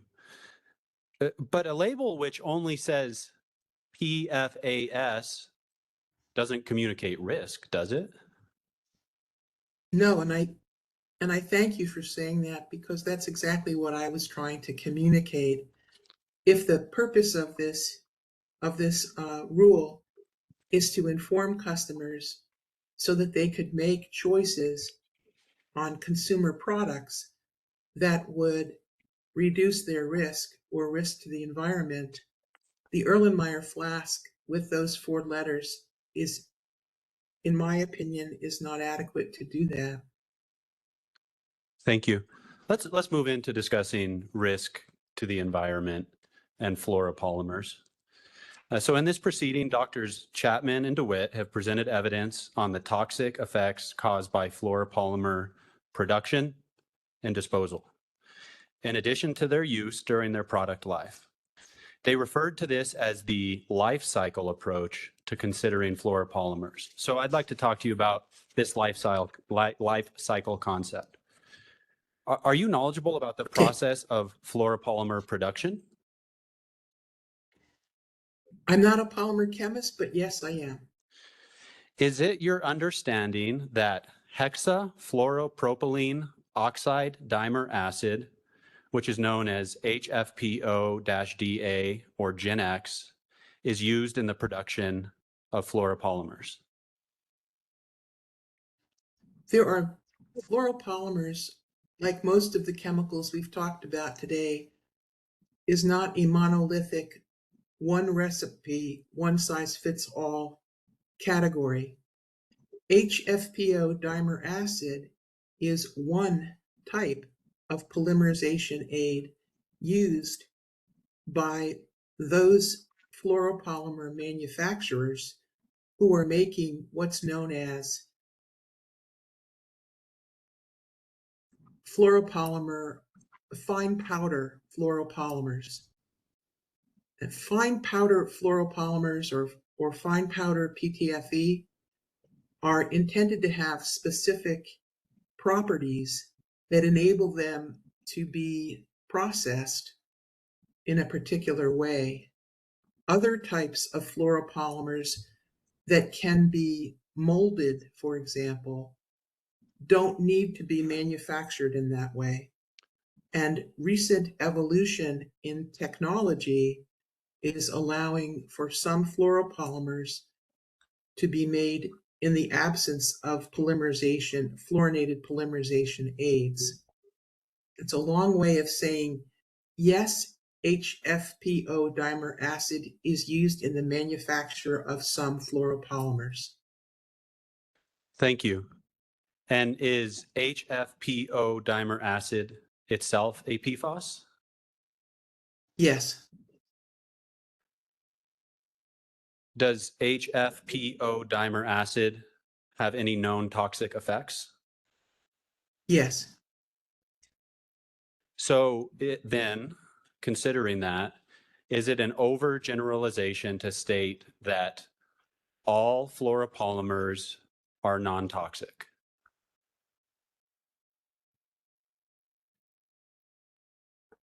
So if I may, I would like to refer to the life cycle of a fluoropolymer. Please. The beginning stage of the life cycle in manufacturing is one stage. The in-use stage, when you actually have the fluoropolymer, is another stage. And then end of life or disposal after the end of the intended useful life of the product is another stage of the life cycle. So when we talk about whether or not a fluoropolymer is hazardous, I'm talking about the fluoropolymer itself. Okay, thank you. So you're not looking at the life cycle of the, or your testimony, let's say, your testimony here today only considered the fluoropolymer in between production and disposal, correct? Well, yes and no. So in 2025, one of the papers that I referenced in my testimony, my written testimony that was submitted, in 2025, Dr. Timmer and I published a paper in a peer-reviewed journal in which we looked at environmental fate and transport of a fluoropolymer. And we demonstrated, we provided data that shows that the fluoropolymer is not subject to biotic or abiotic degradation. It doesn't degrade. It doesn't hydrolyze. It doesn't photolyze. It doesn't have oxidative degradation. Microbial bacteria, whether it's aerobic or anaerobic, does not degrade the polymer. And it doesn't adsorb to soil. And so we did that for the purpose of showing that it's possible to have a very persistent polymer that does not transform to a non-polymeric PFAS, and also to demonstrate that without that transformation and subsequent release of non-polymeric PFAS or substances of concern, persistence alone does not demonstrate toxicity or bioaccumulation.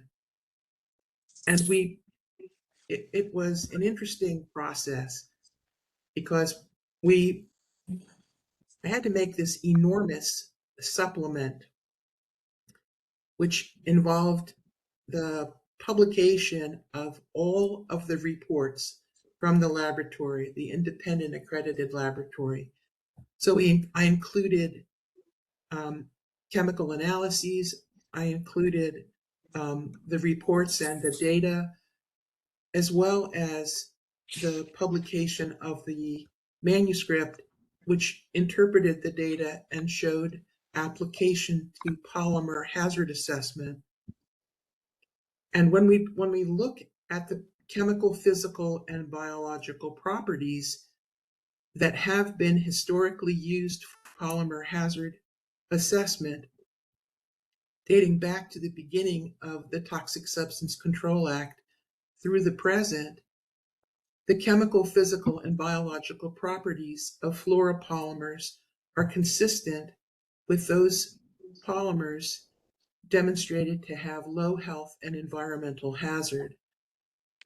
And in that respect, that would be covering in life as well as end of life. Thank you. I'm going to interrupt because I'm running short on time.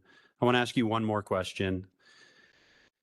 Is it possible for non-polymer PFAS to be created when a fluoropolymer is incinerated? So that's a very interesting question. In recent publications, recent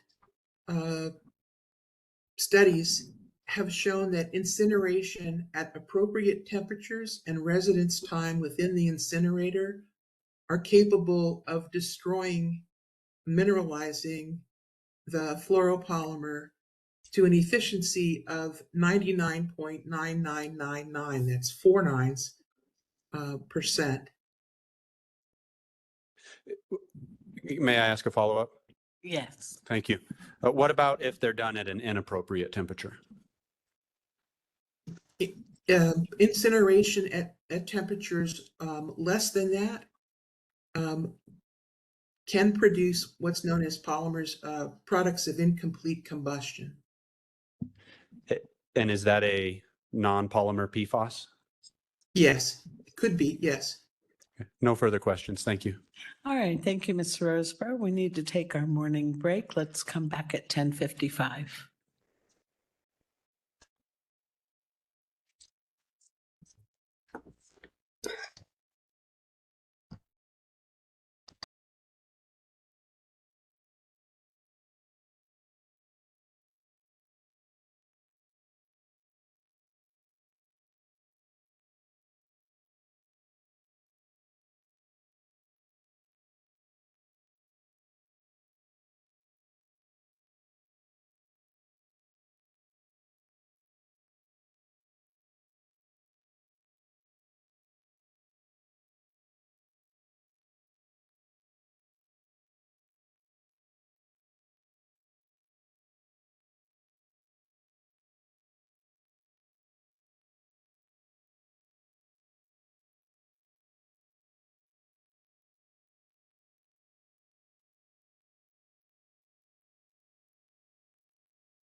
All righty, thank you. Go ahead, Judge, when you're ready. Thank you. Thank you, David. And thank you, Dr. Henry. Let's come back from the break. Let's see here. Mr. Harris, do you have questions of Dr. Henry? No questions, Madam. He said no questions. Mr. Weatherby, do you have questions of Dr. Henry? I do have one or two questions, Madam Hearing Officer. Go ahead. All right, thank you very much. Thank you, Dr. Henry, for your testimony. Thank you. Earlier, Dr. Stanton, in her testimony, made a reference to, in response to a question that was asked by Board Counsel Ugarte relative to the word persistence. And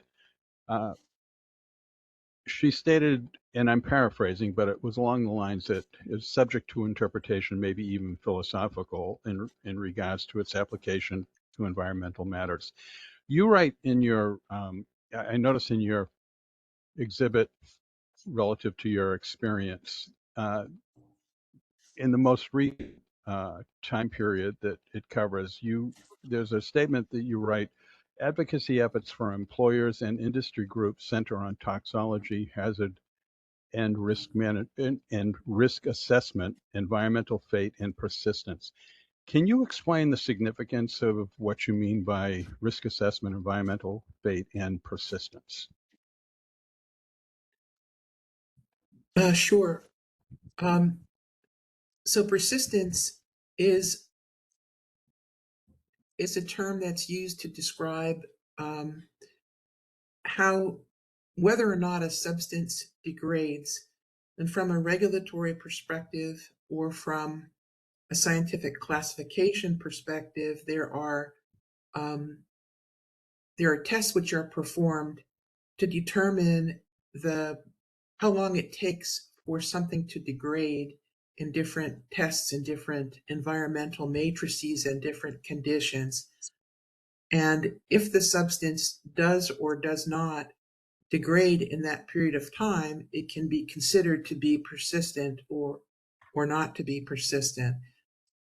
And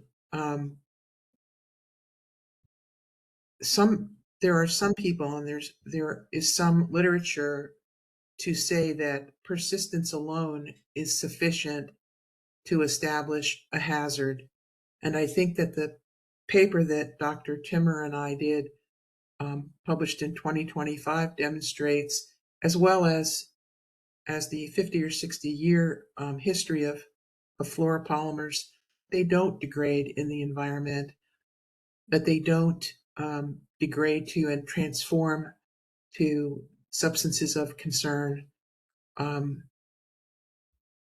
in that respect, whether or not something is stable or persistent is definitely a factor that is used and has been used historically in polymer hazard assessment.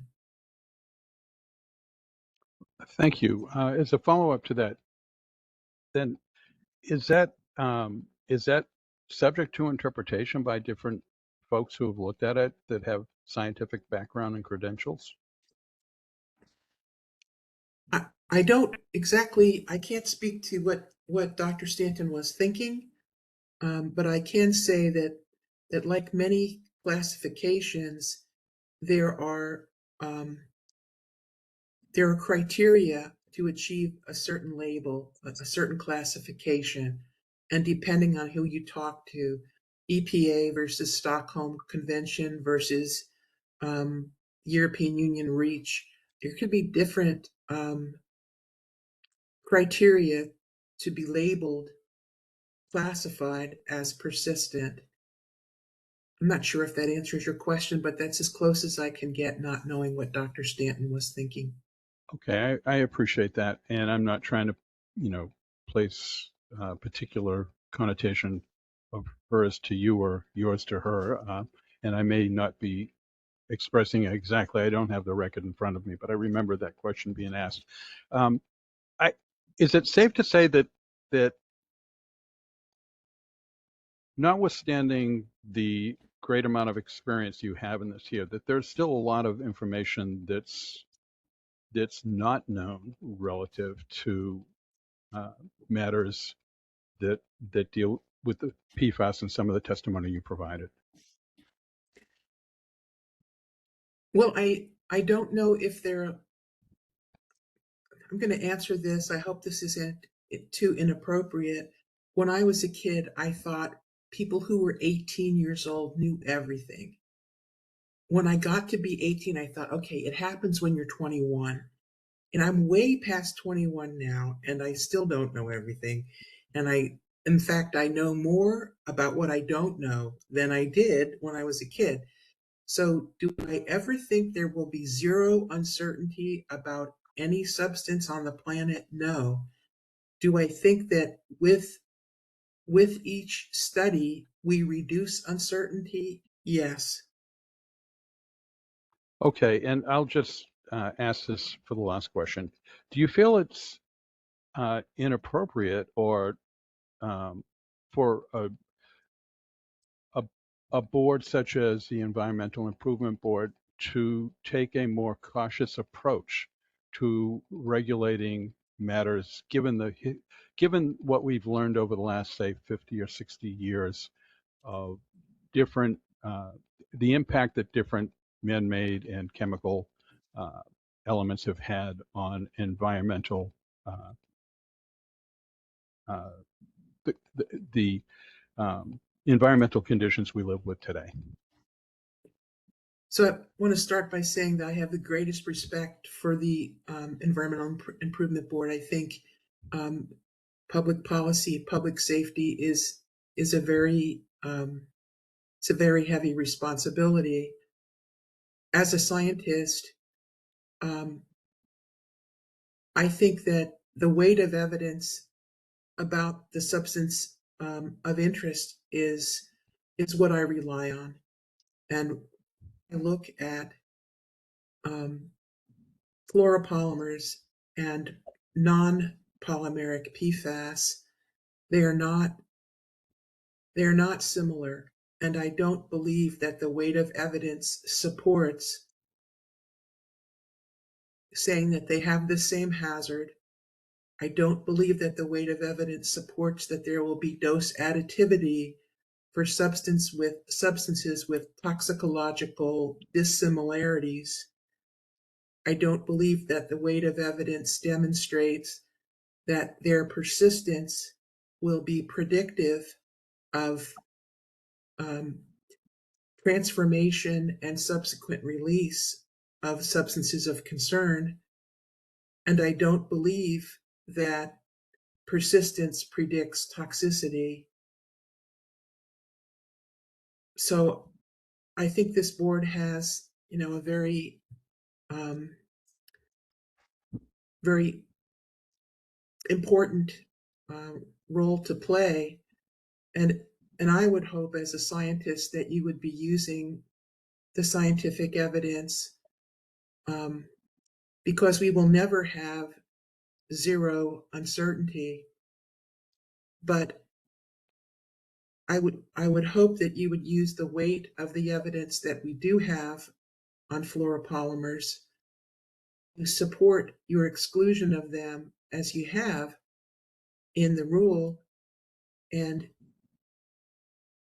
consider the risk communication benefit of the label proposed. Thank you, Dr. Henry, and thank you, Madam Hearing Officer. That's all I've got at this time. Thank you, Mr. Weatherby. We'll turn to the board. Vice Chair Sweeney, do you have, I'm sorry, redirect. Oops. Mr. Trujillo.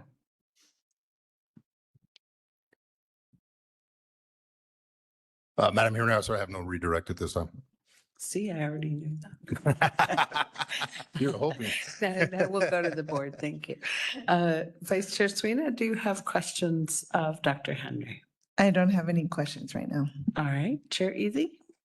No questions. Just thank you, Dr. Henry, for your testimony. on the platform. Member Bitzer, do you have questions of Dr. Henry? Yeah, just one question. You mentioned molecular weight. By that, are you talking about molecular mass as the Yes. same thing? Okay, I was just wanting a little clarification. I hadn't heard molecular weight. It makes sense to me. But that's all I had. Thank you. Thank you. Member Carrasco? You called on me to ask any questions I had of the witness. Let's see, Member Carrasco, do you have questions of Dr. Henry? Member Curry, do you have questions of Dr. Henry? I do not. Thank you. Counsel? No questions, Madam Hearing Officer, just a comment to tell Dr. Henry that I grew up in Beaver Falls, Pennsylvania. So I figured you'd get a smile from you. I did, the land of Joe Namath. Yes, and Geneva College. And Geneva College. Thank you. All right, thank you. Any reason not to excuse Dr. Henry? Will you offer exhibits? Madam Chair, I'd move for the admission of the exhibits associated with Dr. Henry. I'll pause for a moment in the event there are objections. No, they're admitted. Thank you. Thank you very much, Dr. Henry. Thank you very much. Madam Chair, next we'd call I call him Dr. K. I got to get used to saying his name, Dr. Korzeniowski. All right. Thank you, Dr. K. All right, Dr. Korzeniowski, would you please, good morning, spell your first and last name, please. Stephen, S-T-E-P-H-E-N. I can barely hear. Sorry, S-T-E-P-H-E-N.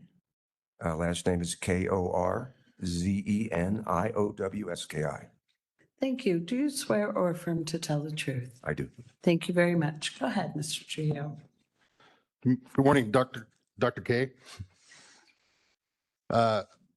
Who is your current employer?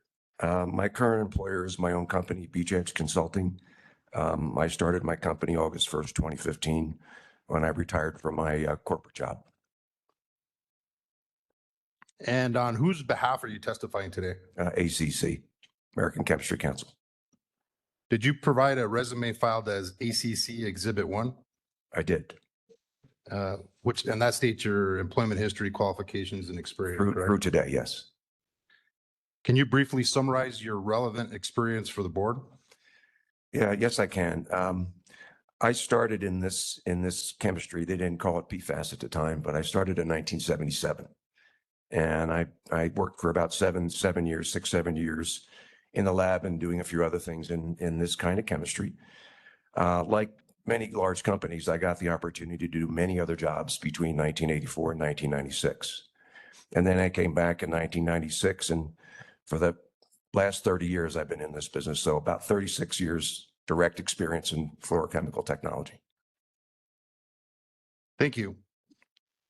Can you briefly describe any peer-reviewed papers you have authored that are important to this proceeding? Yeah, when I look at what I've done as an industry person, you often don't get a lot of chance to publish, but I was fortunate. I got a chance to publish as well as do a number of posters and major talks. And so I have about 60, about 20 of which are peer-reviewed publications. And those publications are in analytical chemistry, toxicology, pharmacokinetics, degradation or biodegradation, sources, fate, and transport. Me and 3 other authors did the first major publication to figure out where PFOA came from the companies and in the environment in 2006. And then we published one of the polymers of low concern papers in 2022, 2023. So in that span, I did a whole host of different chemistries. I think my publication days are done. Thank you, Dr. K. Did you provide written direct testimony that was filed in this matter as ACC Exhibit 2? I did. Do you have any corrections to your written direct testimony? I do not. Do you adopt written direct testimony as your own testimony for this matter? I do. What is the purpose of your direct testimony? What I wanted to do was to take a few moments, and I'm only going to take about 15 or 16 in my direct, and I have about 11 or 12 in the rebuttal. But just to frame for the board and those in the room, some of the things that I saw in the testimony that was given by others that didn't quite make sense to me. So I wanted to take the opportunity to give my point of view, as did Dr. Henry, on what we see and what the board needs to hear from an alternative point of view from chemistry and science. Go ahead and please present your summary of your direct testimony today. Please go slowly, Dr. K. Okay. Okay. We got our slides. Okay. Yeah, I see that. Madam Hearing Chair and the members of the board, good day to you all. Thank you for allowing me to be here today. I'm an organic chemist, as you heard, who started in fluorochemistry in 1977. I have a Bachelor's of Arts degree in science and chemistry and from Rutgers. I went and got a PhD in organic chemistry from Penn State University.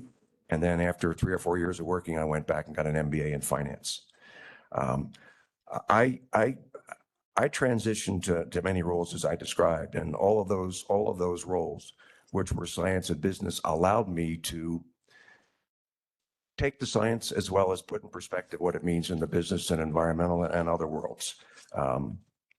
I've been a member of ITRC. Dr. Olson, who testified the other day, did the same thing since 2017. I've been a member of the Firefighting Foam Coalition since 2021. That's that uses AFFF or firefighting foam with fluorinated surfactants. And then I've been a member of a number of industry groups since 2000, of which ACC has been a partner for many of those years. I'm here today on behalf of ACC in support of the ACC position that the warning label provisions in the proposed rule treat all PFAS the same, when PFAS, as we know, are quite different, and I'll spend a fair amount of time describing that today. They're a very, very diverse group of substances with vastly different physical and chemical properties. Extra. The central concern is that this proposed rule treats all PFAS the same, despite the huge differences, and I'll explain some of those differences. It requires a warning label on all products with intentionally added PFAS, but it includes products otherwise exempt under reporting and unavoidable use provisions.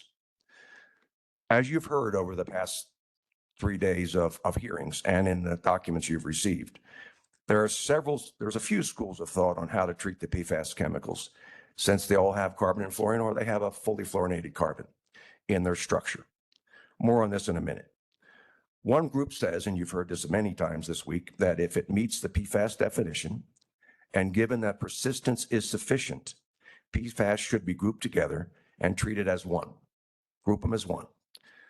Others, like myself, say that PFAS are not the same. Even if they have a fully fluorinated carbon, they should not be treated. They should be treated separately and not grouped as one. And if the question is there consensus? Absolutely not. There is no consensus. I'm not sure there's ever going to be a consensus. You all have seen and agreed on the definition of PFAS that over the past few days in the rule, the one fully fluorinated carbon. And Barb Henry talked about that a few minutes ago.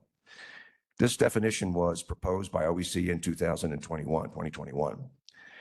As the definition has changed, so have the potential number of PFAS compounds in the list. And you've heard nonstop, either today and the past 3 days, as well as in all the testimony, how many PFAS really are there?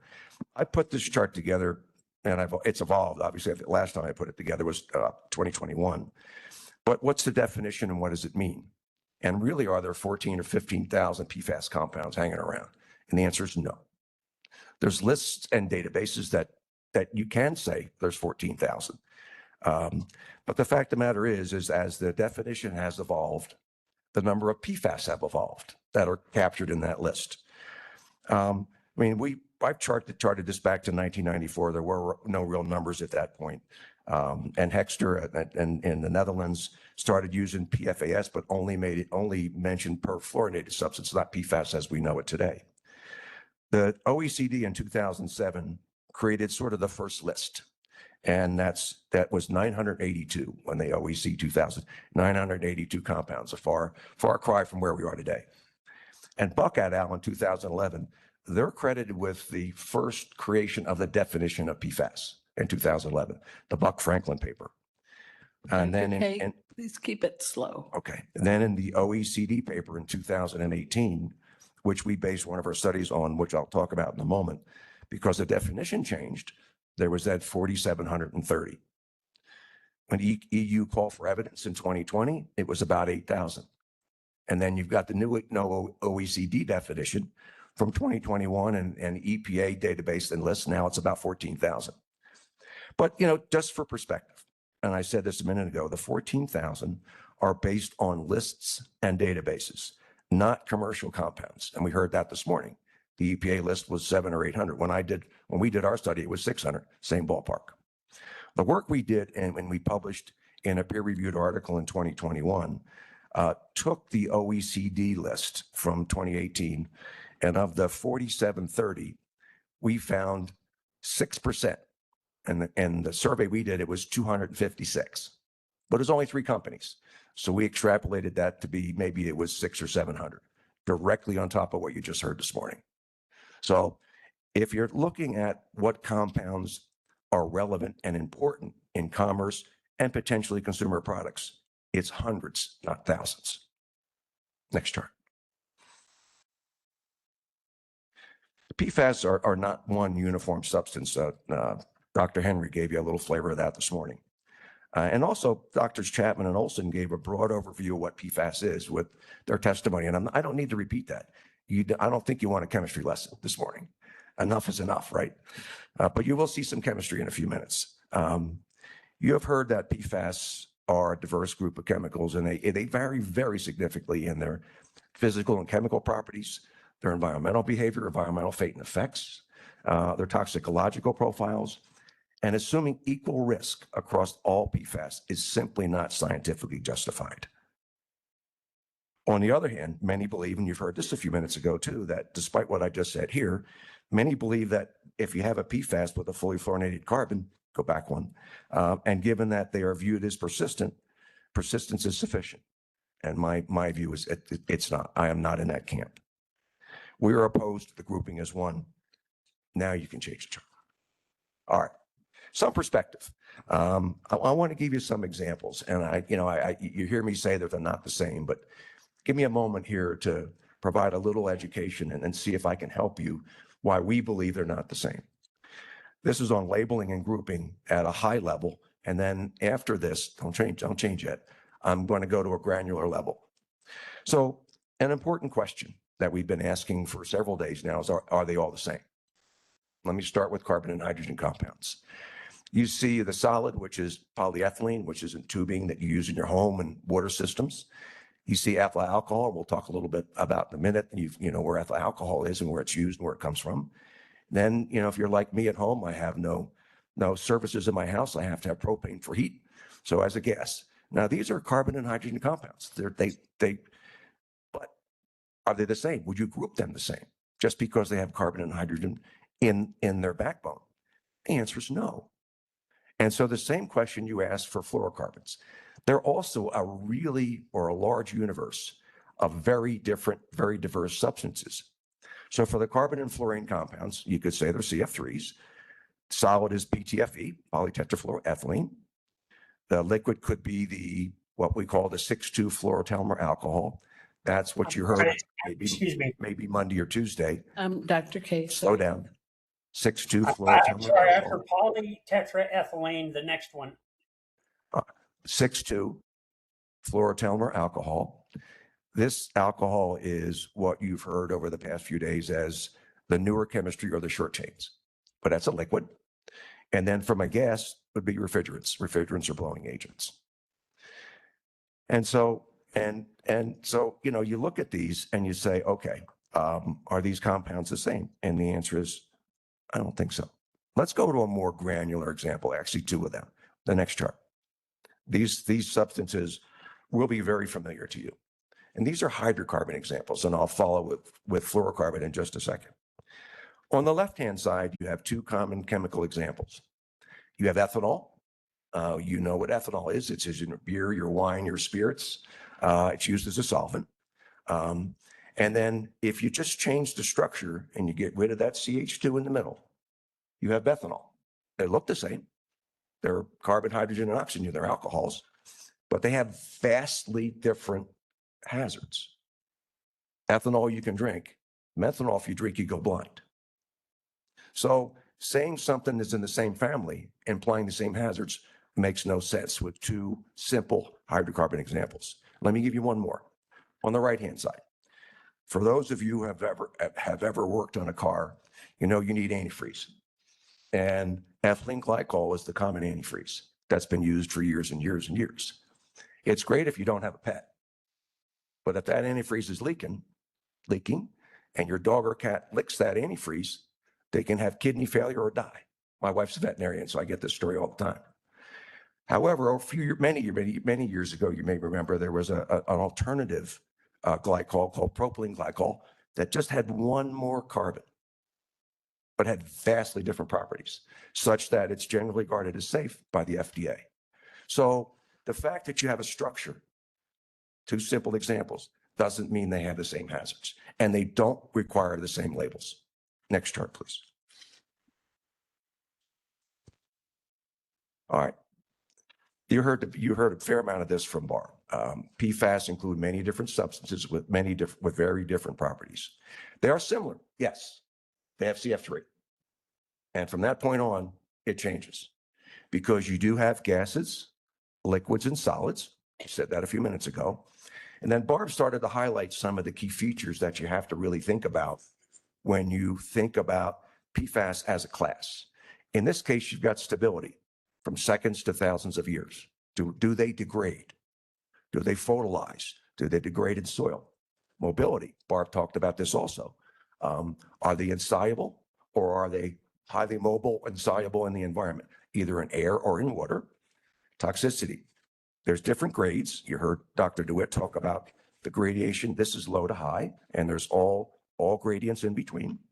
And size, we heard the question on how big are these? Well, from really large back to really small, and Barb highlighted that in several of her charts. One of the things that I have been saying and my colleagues have been saying over the years, and that's one of my major criticisms and one of the reasons I'm talking today, is that PFAS is so big. Unless you tell people what you're talking about, they don't know. They assume it's all the same. PFAS is included of hundreds, if not thousands of compounds. So my motto is pretty simple. And I said that, I think in my testimony and elsewhere, be clear, be specific, and be descriptive when you're talking about PFAS. Next chart. You've heard this from us, and you've heard this from Barb. Fluoropolymers are fundamentally different. They meet the criteria of what we call polymer of low concern. And as Barb said it, you might have missed it, but it's defined as polymer properties predictive of low health and environmental hazard. And I'll elaborate more on when I do my rebuttal, but you don't see the word no there. These are not polymers of no concern. They're polymers of low concern. And so that's an important distinction. And what you need to do is you need to assess, which is what we've done. Barb did with her group in 2018, and I did with my colleagues in 2022, is assessed the world of fluoropolymers against 12, 13 different criteria. So what we look at is molecular weight or size. We look at solubility in water. We look at, are the structures large and stable? Barb was talking about in terms of degradation, either in soil or in air.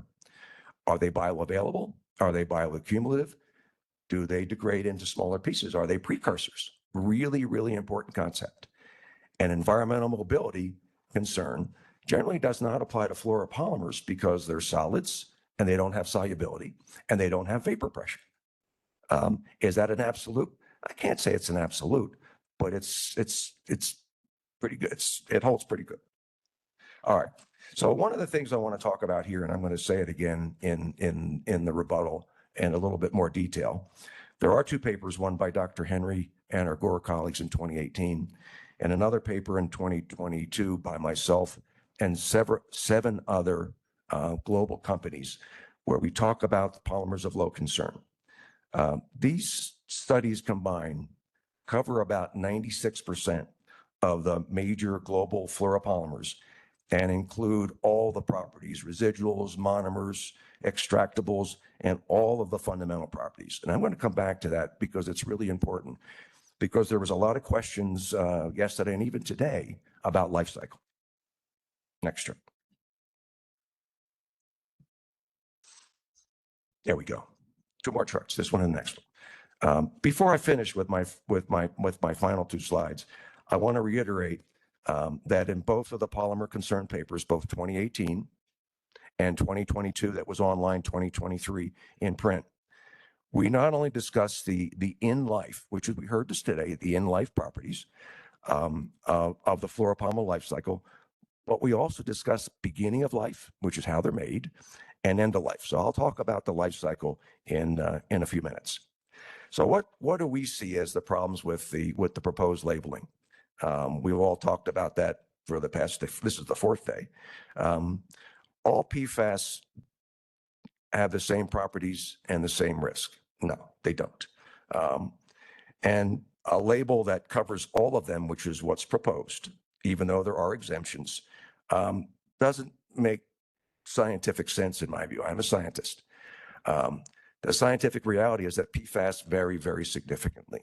Fluoropolymers differ fundamentally from the very small water-soluble PFAS or the PFAAs that Barb talked about this morning. There is growing scientific consensus is that PFAS are diverse.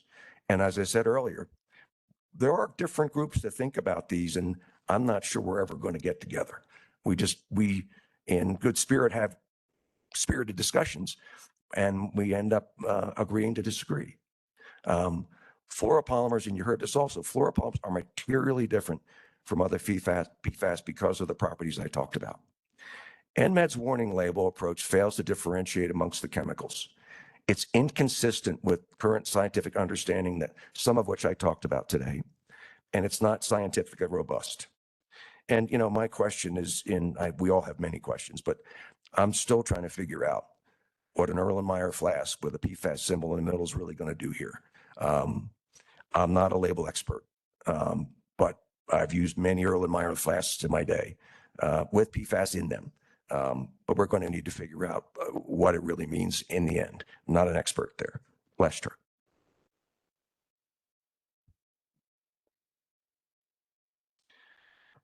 Finish up with the concepts we've talked about 3 times already in this, because it's important. Because there's two major schools of thought. The premise for treating PFAS the same, and one, well, is that if you take a historic or legacy long chain and you substitute them with another PFAS, that's called a regrettable substitution. There's a large number of PFAS on the commercial market. Well, that's not really true. And not conducive to classic risk assessment. Well, that's one of the reasons why we did our 2021 paper. We wanted to put perspective in how many of these chemicals really there were. The big barrier, my view, not a epidemiologist, I'm an organic chemist, but the big barrier to doing risk assessment was there's too many of them. And the answer is no, they're not. That's what we concluded from 2021. There's still a lot. Can you subgroup them and then do them as for a risk assessment? That was our message coming out of that 2021 paper. The intrinsic property of persistence alone is sufficient justification. That's what the one group thinks. And what you also heard Monday or Tuesday is that there's increased probability of adverse effects in human health and the environment if these are put in the environment, even if they're not bioavailable, not soluble, not bioaccumulative, and too big to do anything. But then there's the other side. And the other side is persistence is an intrinsic property, but not an intrinsic hazard. And it does not by itself imply an adverse effect just because it's persistent. It's not scientifically justified to classify inert solids, salts, liquids, and gases in a single class as one, where properties like vapor pressure, environmental partitioning, aqueous solubility, and hazard itself, as well as surface and material properties, vary greatly. Thank you.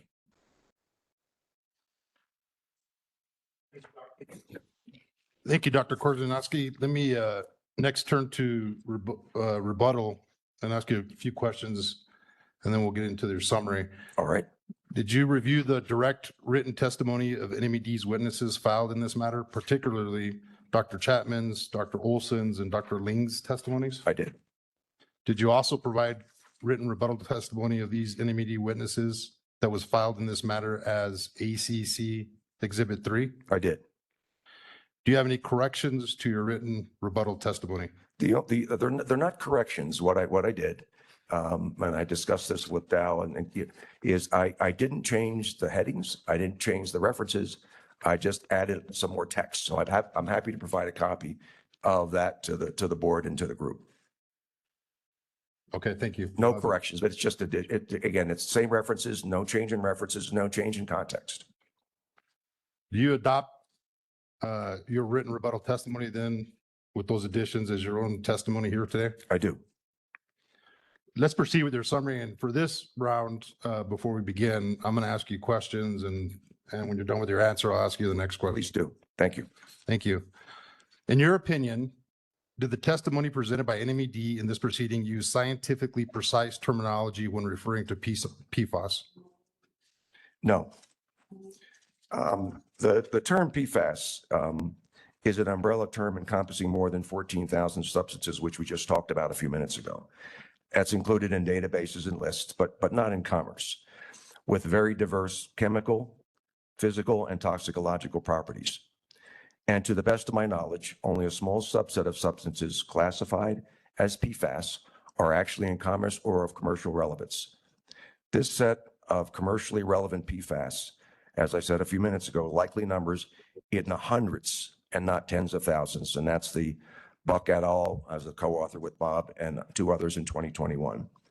The department's testimony appeared to largely rely on data specific to PFAS, or the perfluoroalkyl acids, yet frame conclusions as applying to PFAS broadly.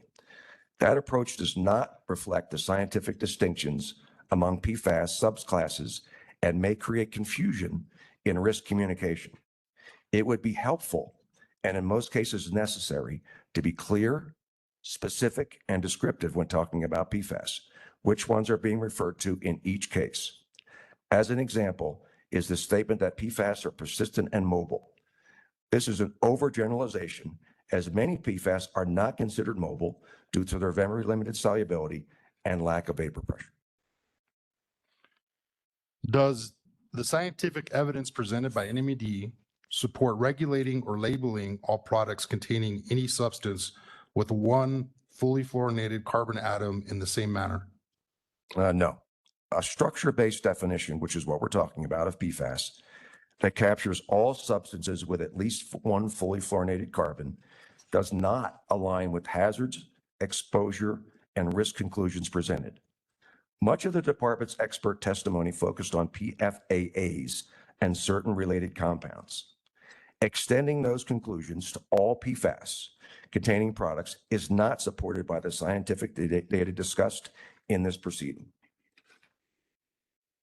What types of PFAS substances have been phased out voluntarily or restricted via regulation in the United States? Well, I'm going to go off script here for just a second. I mean, we've heard that PFOA and PFOS are still sort of used and back in the US, but we can comment on that at some point.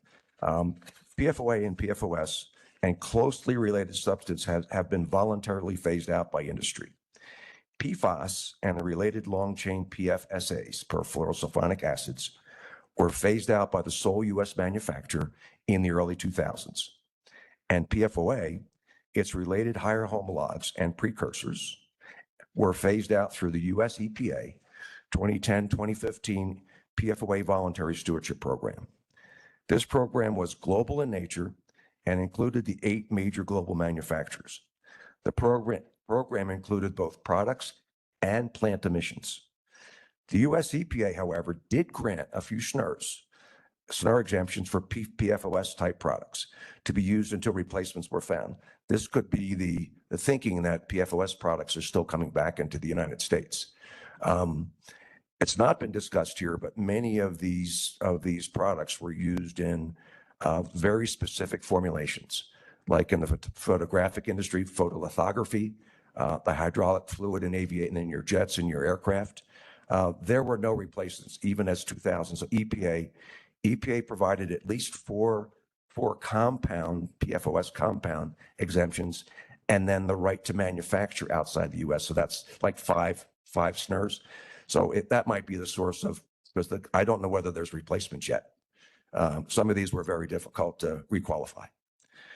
And some states are regulating products containing intentionally added PFAS by restricting the distribution and selling of such products. And we've talked about this. Maine and Minnesota are two examples. How does this apply to international agreements such as the Stockholm Convention on Persistent Organic Pollutants? The Stockholm Convention addresses specific non-polymeric PFAS, such as PFOA and PFOS, and other perfluoroalkyl acids, normally higher chain lengths like C9 to C20 or C9 to C21. The Stockholm Convention does not address PFAS as a single undifferentiated class. Its listings reflect evaluations based on the combination of persistence, bioaccumulation, and toxicity, rather than a blanket approach to all PFAS. Why is this distinction important for accurately characterizing the current proposed rule by the department? Suggesting that PFAS broadly have been phased out or restricted implies a scientific and regulatory consensus that all PFAS present comparable risk. In reality, most regulatory actions have been narrowly focused on specific non-polymeric PFAS based on substance-specific evidence. It should be noted that the New Mexico legislature itself determined that certain classes of PFAS, such as fluoropolymers, that are solids at standard temperature and pressure, do not present risk warranting regulation, and NMED appropriately recognized that and implementing legislative judgment in the proposed rule. It is important that the record and supporting testimony accurately characterize those substances and not conflate them with PFAS classes that the legislator expressly chose to treat differently. I'm going to move on to labeling requirements now. Would labeling all PFAS containing products in the same manner accurately reflect differences in hazard, exposure, and potential risk? No. PFAS encompasses substances with significantly chemical, physical, and toxicological properties that inform their uses and potential exposure and risk profiles. Applying a single uniform warning, like an Erlenmeyer flask with PFAS embedded in the middle, implies comparable risk across all PFAS, which is not supported by the scientific distinctions discussed in this proceeding.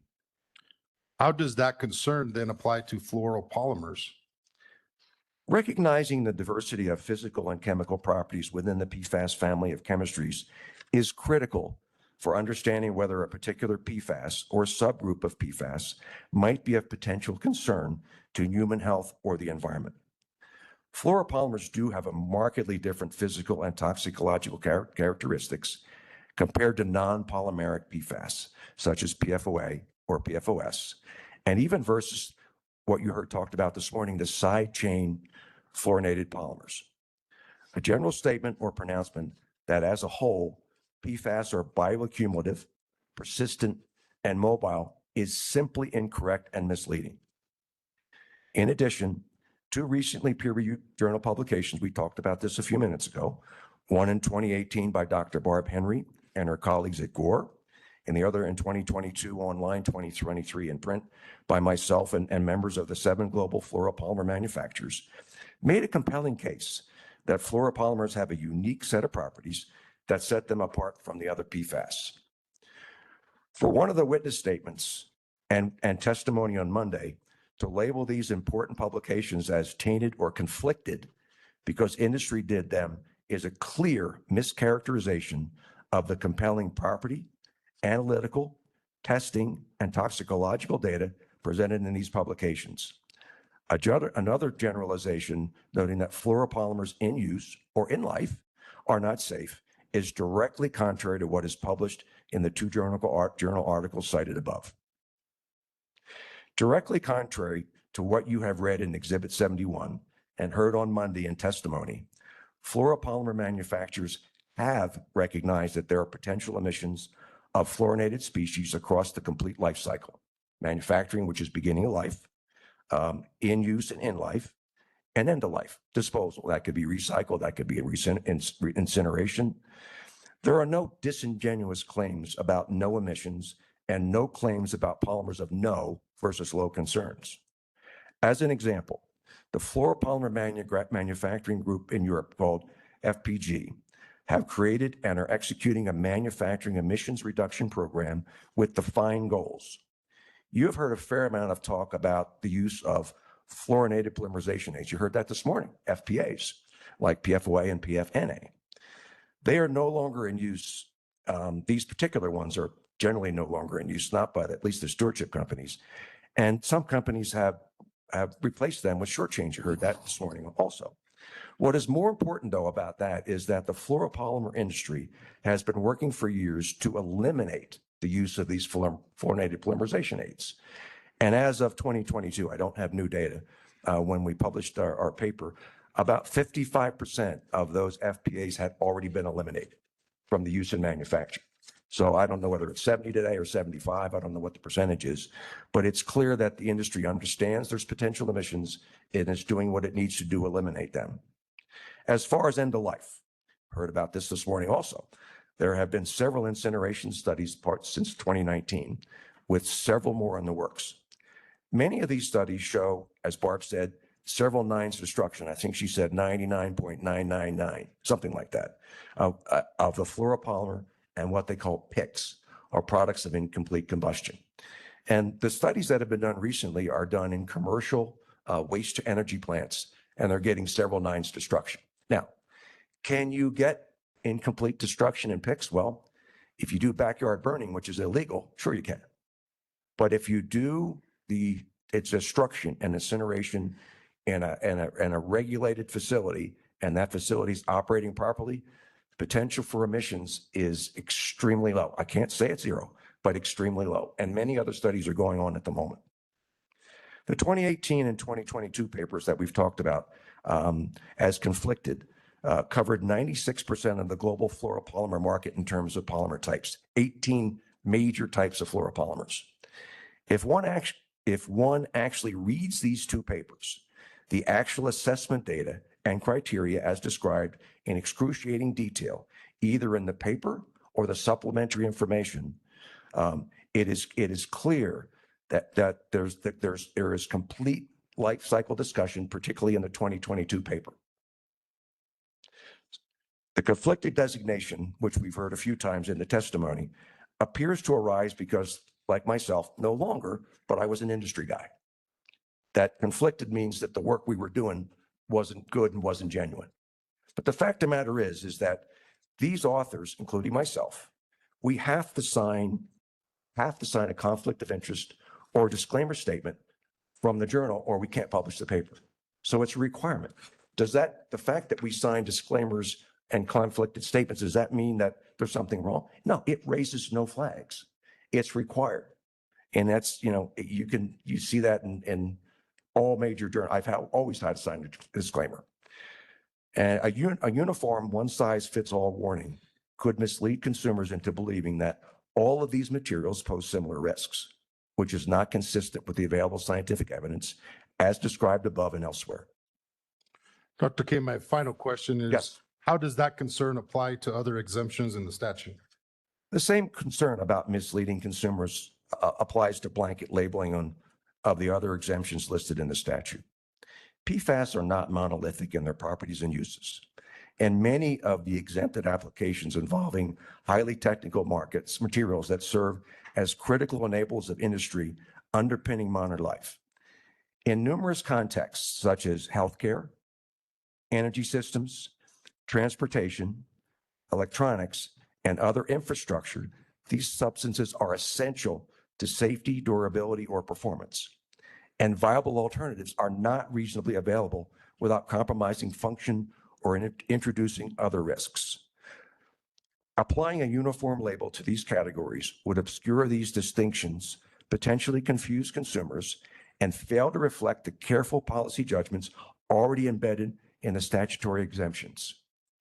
Due to these concerns, the American Chemistry Council is proposing to exclude the proposed exemptions in section 20.13.2.10 from the labeling requirements.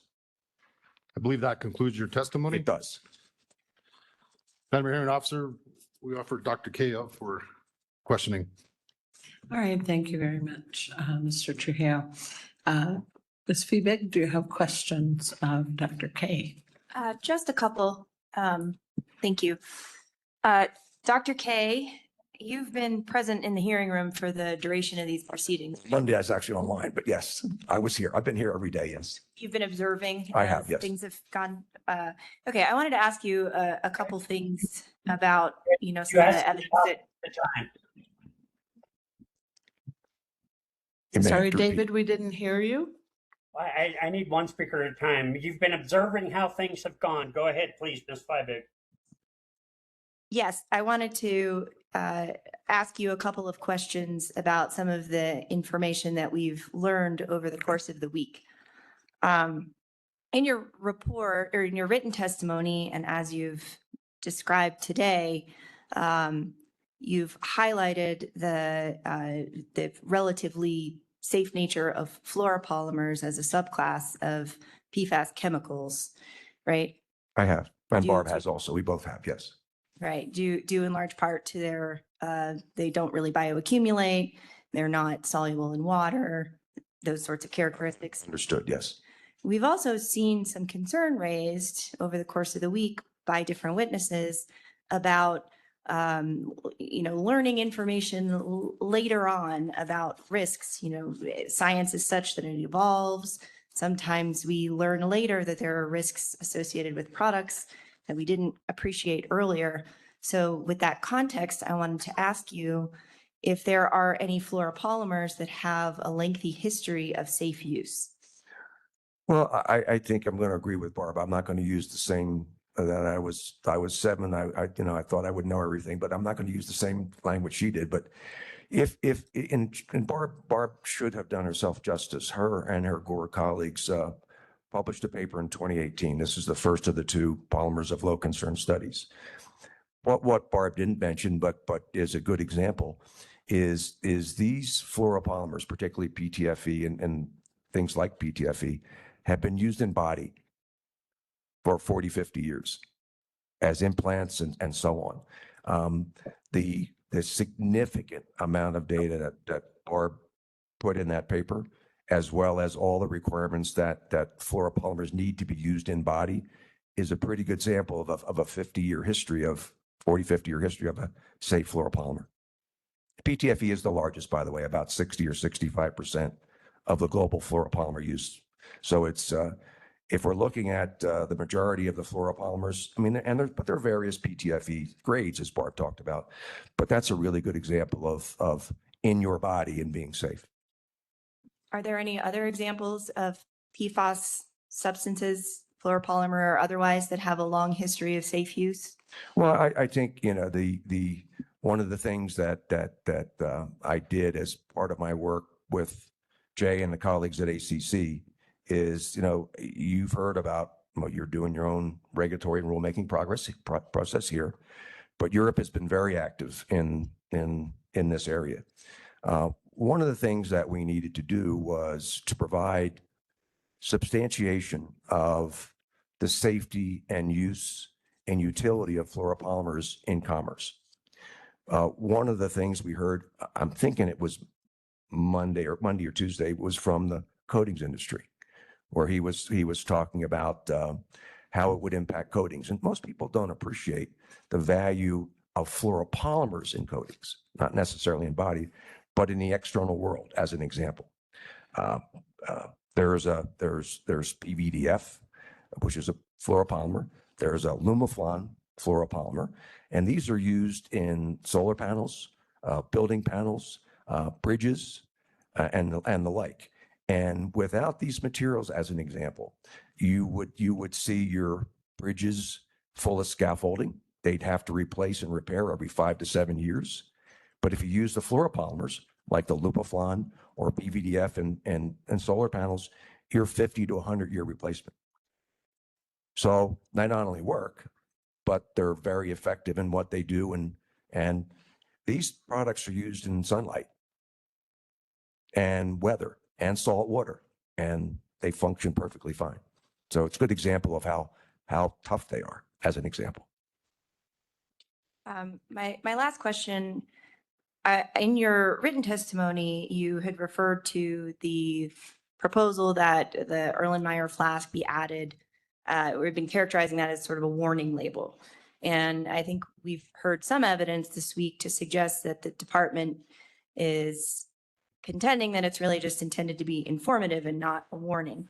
So I wanted to hear your reaction to that.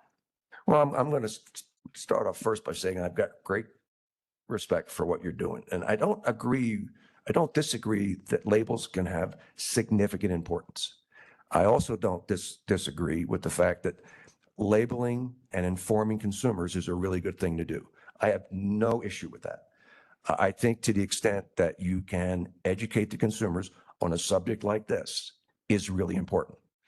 I mean, I've been in this a long time, so I've been involved in the ups and downs for all these years and seen all that's going on in the company I worked for. So it is important to educate, and we are learning new things. But the question of the label is, what is it going to do? Particular Erlenmeyer flask. I made a model for myself on my phone to see, but it was blue. I don't know what color your water is. My water was blue. But does it have the appropriate impact on a set of chemistries that are, by the literature that we see and the literature that we're adding to every day, is with properties, hazards, exposure, largely completely different than the other PFAS.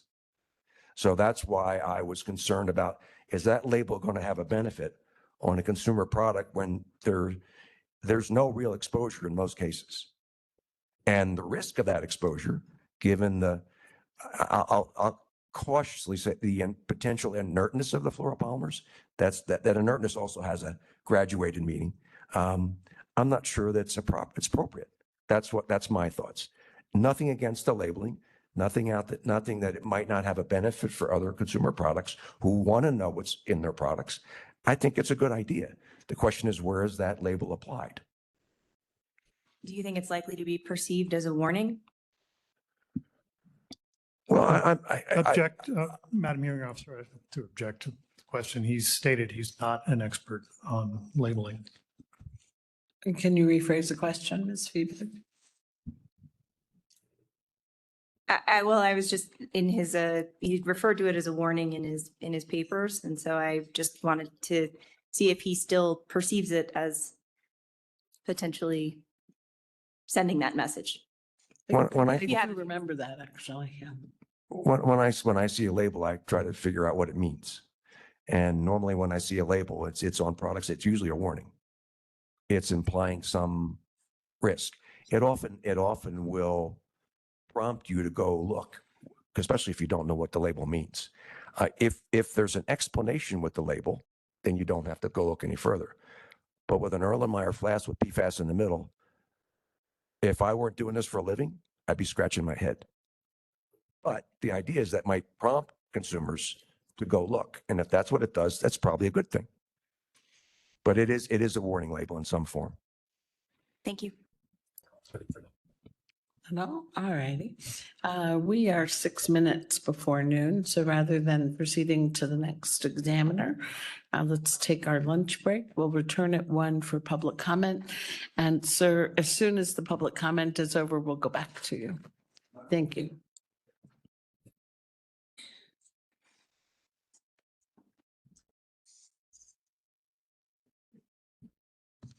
We are on day 4 of the hearing in EIB 25-61, per and polyfluoroalkyl rulemaking. We've reached our 4th public comment session. have at least 3 names here to call on, and I'll issue a general invitation. Just a few things about public comment. The hearing is being recorded and transcribed in its entirety by David Lee of Cranberry Reporters. So he will be trying to capture your words. The hearing is also being interpreted between English and Spanish and English. So we also have interpreters trying to catch your words. So I'll just ask you to speak slowly and clearly. And Ms. O'Grady, would you please tell people how to find interpretation? Madam Hearing Officer, clarification. Do you want me to explain for the afternoon session how to find the channels again, or just for the public comment? Oh, for the public comment. Thank you.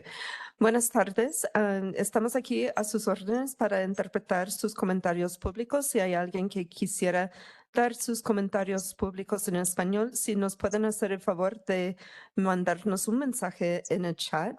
If there's anybody here present in the hearing room that would also like to offer a public comment, would you please let us know, and that way we can be ready when you're ready.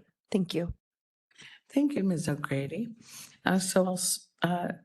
Just 2 more things. One, I'll ask you to go just once. You can submit as much written public comment as you'd like, but I'll ask you to keep your oral comments to 3 minutes.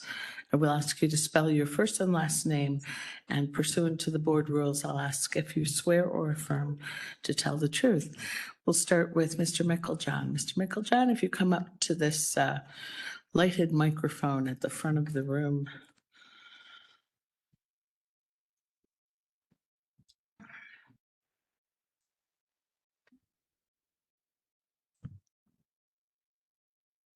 Thank you, Madam Hearing Officer. Would you spell your first and last name, please? Certainly. The first name is Douglas, Douglas. The last name is Meiklejohn, M as in Mary, Eiklejohn.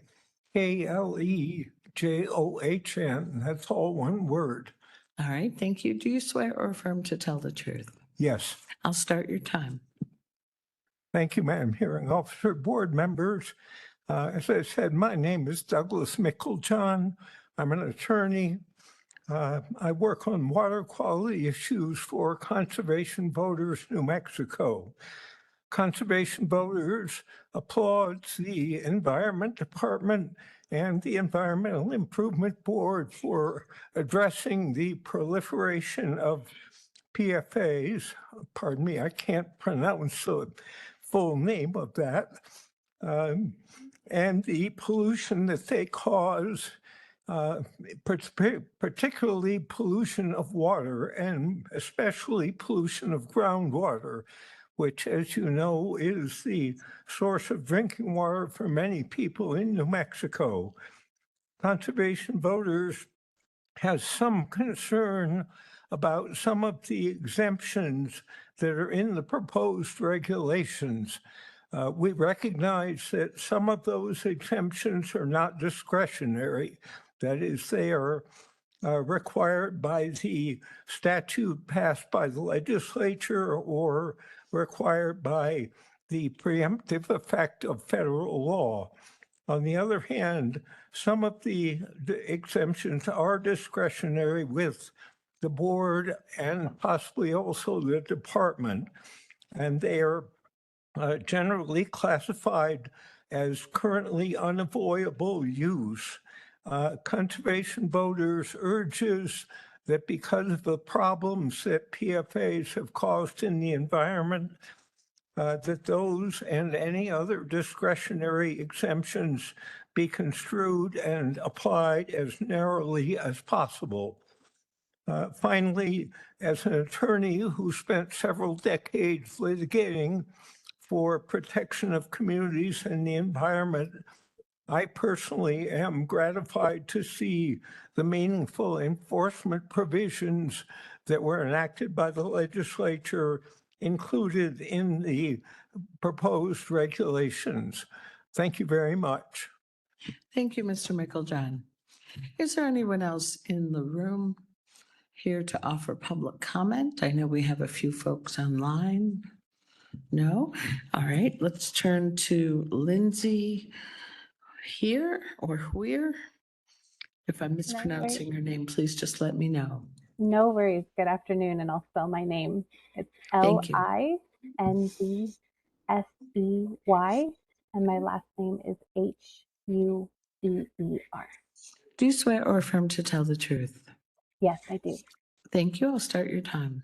Thank you. Good afternoon, Madam Hearing Officer and members of the board. Again, my name is Lindsey Huber, and I'm with the Toy Association. The Toy Association represents more than 800 businesses, from inventors, designers, manufacturers, retailers, all committed to bringing safe, fun, educational toys to children. In New Mexico specifically, the toy sector generates $238 million in annual economic impact.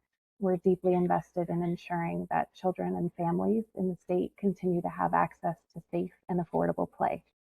We share many of the concerns expressed by other associations, but for my public comments today, I want to focus specifically on concerns related to toys. Toy safety and environmental stewardship are core values of our industry. PFAS is found only in a small percentage of toys, primarily in internal electronic components. In those cases, the materials serve critical fire prevention and heat resistance functions. We don't want kids' toys to catch fire due to overheating. The components are fully enclosed, inaccessible to children during play, and present no risk of exposure to the child or the caregiver. Additionally, there's no suitable alternative yet available to ensure safety of these products. The products are expressly exempted from the ban in Senate Bill 212, but they would fall under the labeling and reporting requirements in the proposed rules. For toys, a mandate to label these products doesn't empower consumer choice or reduce exposure. To the contrary, requiring a warning label on a product that presents no exposure risk will mislead consumers into believing that a toy poses a danger when it does not, undermining consumer confidence in safe products. As a mom myself, I know that a warning label should be a meaningful notice of a bona fide toxic risk, which is not the case with toys. Over-labeling will lead consumers to not knowing the actual risk present and leading to consumer fatigue for the label itself. We think that the goals of Senate Bill 212 can be met with a few changes. We submitted written comments, but again, for today's public comment, I want to focus on a couple of toy-specific items. First, while we appreciate that there's a label exemption process in the proposed rules, we asked to outright exempt labeling requirements where the PFAS in a toy is fully enclosed and accessible in those electronic components. A label is inappropriate for these products and shouldn't be required to go through a recurring waiver process. Second, having practical label standards for small toys and packaging. As we all know, toys can be incredibly small, and requiring larger packaging to accommodate a label actually is worse for the environment. Last, toy manufacturers are continually introducing new products. We'd like to see streamlined reporting requirements at the product category level rather than SKU by SKU, with the fees applying per manufacturer, not by product. So I appreciate your consideration of these issues and for the opportunity to provide comment today. Thank you, Ms. Ware. We go now to Mr. Perkamenko, Konstantin Perkamenko.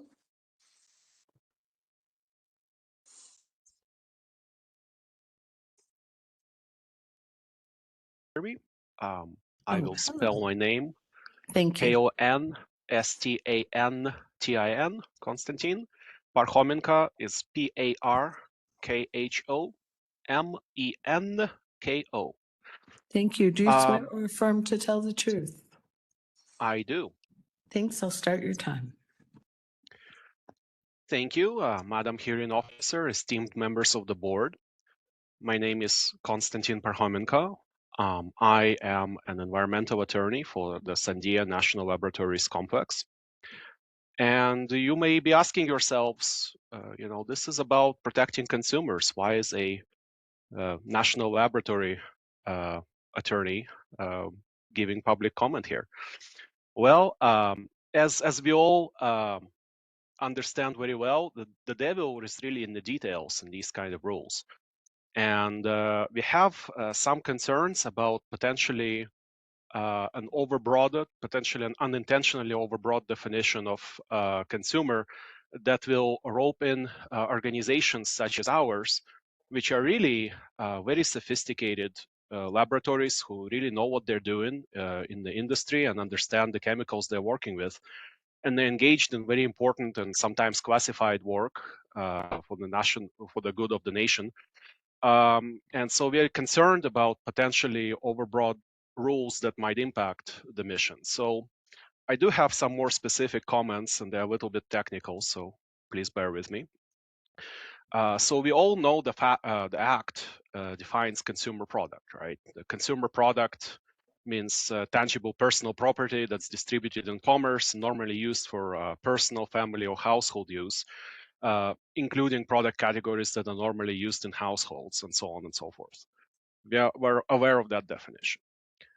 We are also aware of the definition of product, which, strictly speaking, is an item created, produced, assembled, packaged, or otherwise prepared for sale to a consumer, and then goes on. So the rule proposes to define consumer in a very broad way as an individual, partnership, corporation, state agency, or subdivision of a state who seeks to acquire, to purchase, or lease any goods or services. My comment, my supplemental comment, and I did submit written comments, which I do encourage everybody to review. But my supplemental comment deals with the fact that I think the definition of the term consumer really should be defined in a way that's compatible with the definition of consumer product in the Act, so that we don't get overbroad with that definition and rope in unintentional parties that really were never meant to be within that scope. As to labeling, the board may adopt rules to carry out the provisions of the Parent Fluoroalkyl Substances Act, including requiring the label of products in English and Spanish. This appears to allow the labeling of products as defined by the Act, but the Act really only concerns with products sold to a consumer. And organizations such as the national laboratories were really never meant to be consumers within the scope of the Act. And therefore, I would encourage this body to adopt a suitably broad exception that will exclude or clarify the definition of consumer in a way that really makes it clear that it doesn't apply to entities such as ours. Thank you, Mr. And Parkhomenko. thank you. I will submit written comments as well. Oh, yes. Sir, a board member has a question. Chair Ely. Yeah, thank you for your comments this afternoon. I'm just wondering if your comments are comments from the lab, or are there your own personal comments? Thank you. Oh, yes, they are. My comments today do represent the position of the Sandia National Laboratory. Thank you very much. Let's see. Next, we have Bill Rogers.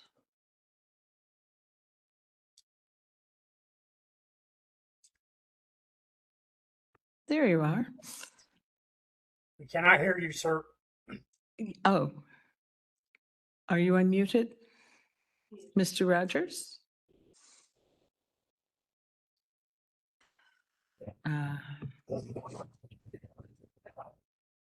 Okay, we'll wait a minute. The universal sign. How's that? Oh, much better, sir. If you would spell Excuse your me. first and last name, please. Yes, my name is Bill Rogers. That's B as in boy, ILLRO, D as in dog, GERS. Do you swear or affirm to tell the truth? I do. I'll start your time. Good afternoon, members of the Environmental Improvement Board and hearing officer. My name is Bill Rogers and I live in La Cienega. My wife and I bought our home in 2016 and learned in 2025 that we live within a massive groundwater plume of PFAS chemicals. Tests of our water told us that we have 4 times the level of PFAS that the EPA deems safe. I reported on this for 5050 and my neighbors talk to me about it almost every time they see me because they, like me, are afraid about what this means for themselves and their families. Though we are getting a filter system through the state, we have unknowingly drank, ate, and bathed in dangerous cancer-causing chemicals for almost 10 years. I cannot describe the terror we have lived with since getting these results. And I don't want people like ourselves to have to navigate this issue on their own. This issue is so esoteric that even my doctor didn't know what to advise when I told her I was exposed to these chemicals. No one should have to live with this fear. No one should suffer fatal health consequences because of the companies who have exposed us to these chemicals and hid information about how harmful they are. I am grateful to see our state working to address these issues. The prohibition of some PFAS and labeling are good first steps, but New Mexico is offering polluters loopholes that would limit the benefit people could get from these rules. That would be unacceptable to people like myself who cannot do something as simple as drink a glass of water from their tap. We need to ban all PFAS for all the harms from its production, use, and disposal. I hope that the task force approved in this legislative session will make sure we are truly and fully safe. Please help us approve this rule, but make it stronger by closing any labeling loopholes and give New Mexicans greater safety that industry malfeasance has so far kept from us. Thank you. Thank you, Mr. Rogers. Let me ask if there's anyone else on the platform who would like to offer public comment in this public comment session, which is very likely our final oral comment session. Oh, I see Mr. Holm, John Holm. Can you unmute yourself? He can't. Pam or Luis, please. I think you should be able to unmute now. Thank you. Hi, my name is John Oh, Holm. you're going to have to speak much closer to your microphone. I'm so sorry. Can you hear me now? John Holm? Yes. Yes, thank you. Spell your first and last name. Sure. John, John. Last name Holm, Holm. Do you swear or affirm to tell the truth? I do swear to tell the truth.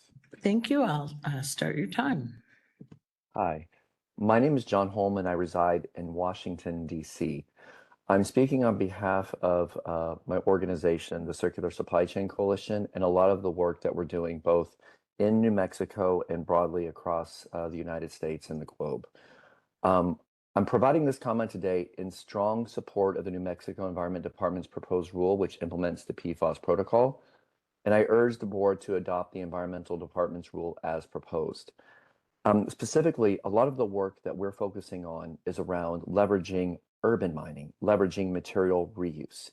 And when we look at PFAS in the space of materials and look at the landscape for materials, PFAS are known to be harmful, harming local communities of which we're operating in, harming the drinking waters of which is ubiquitous across the United States and across the globe.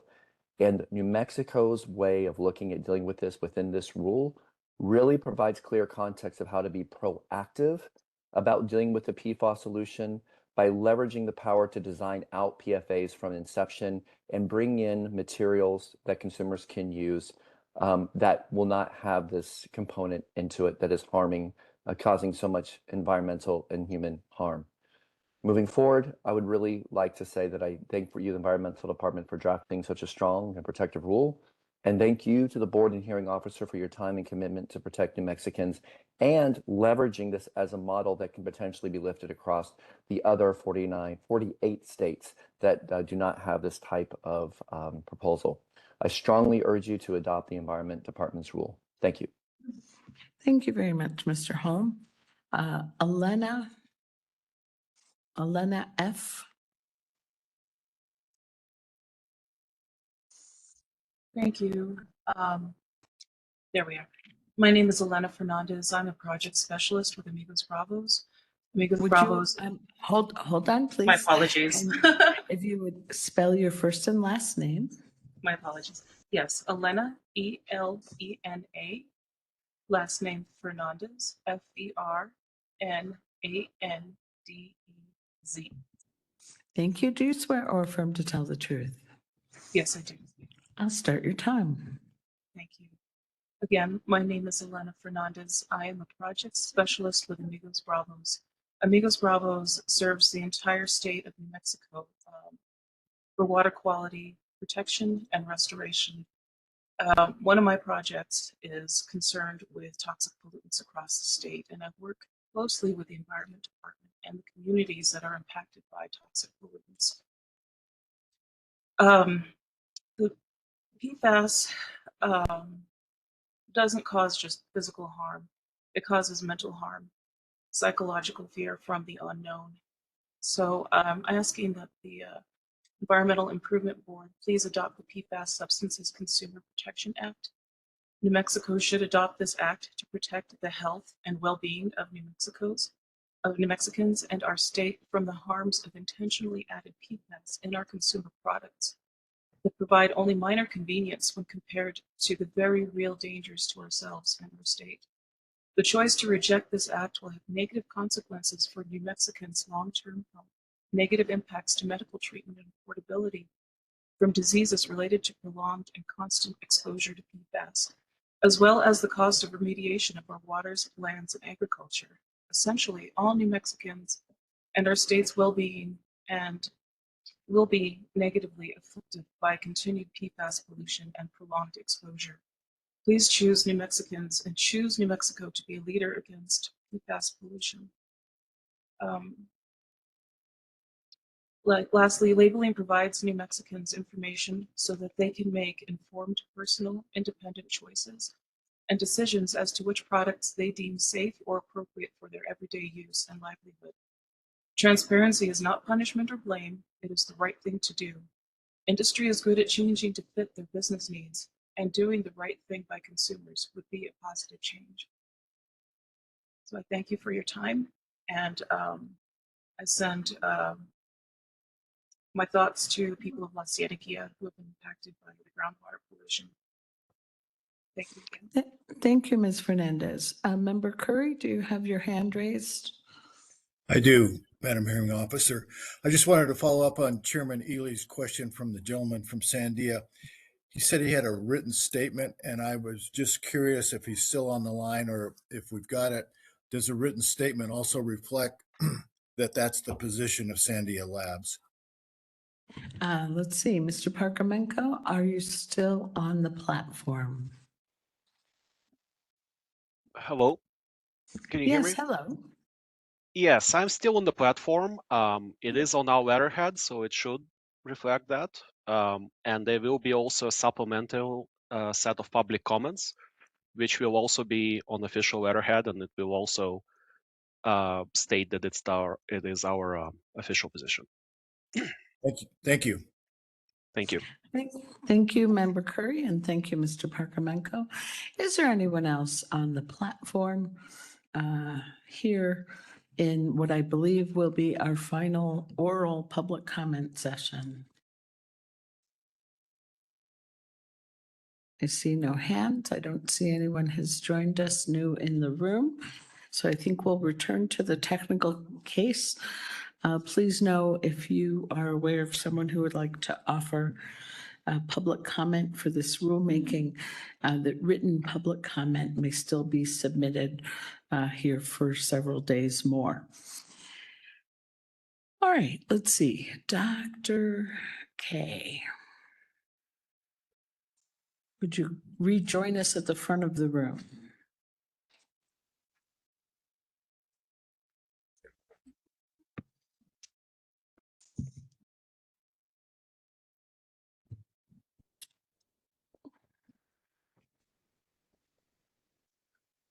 Thank you very much. Good afternoon. Let's see, Mr. Smith here. All right, Mr. Knight. Thank you.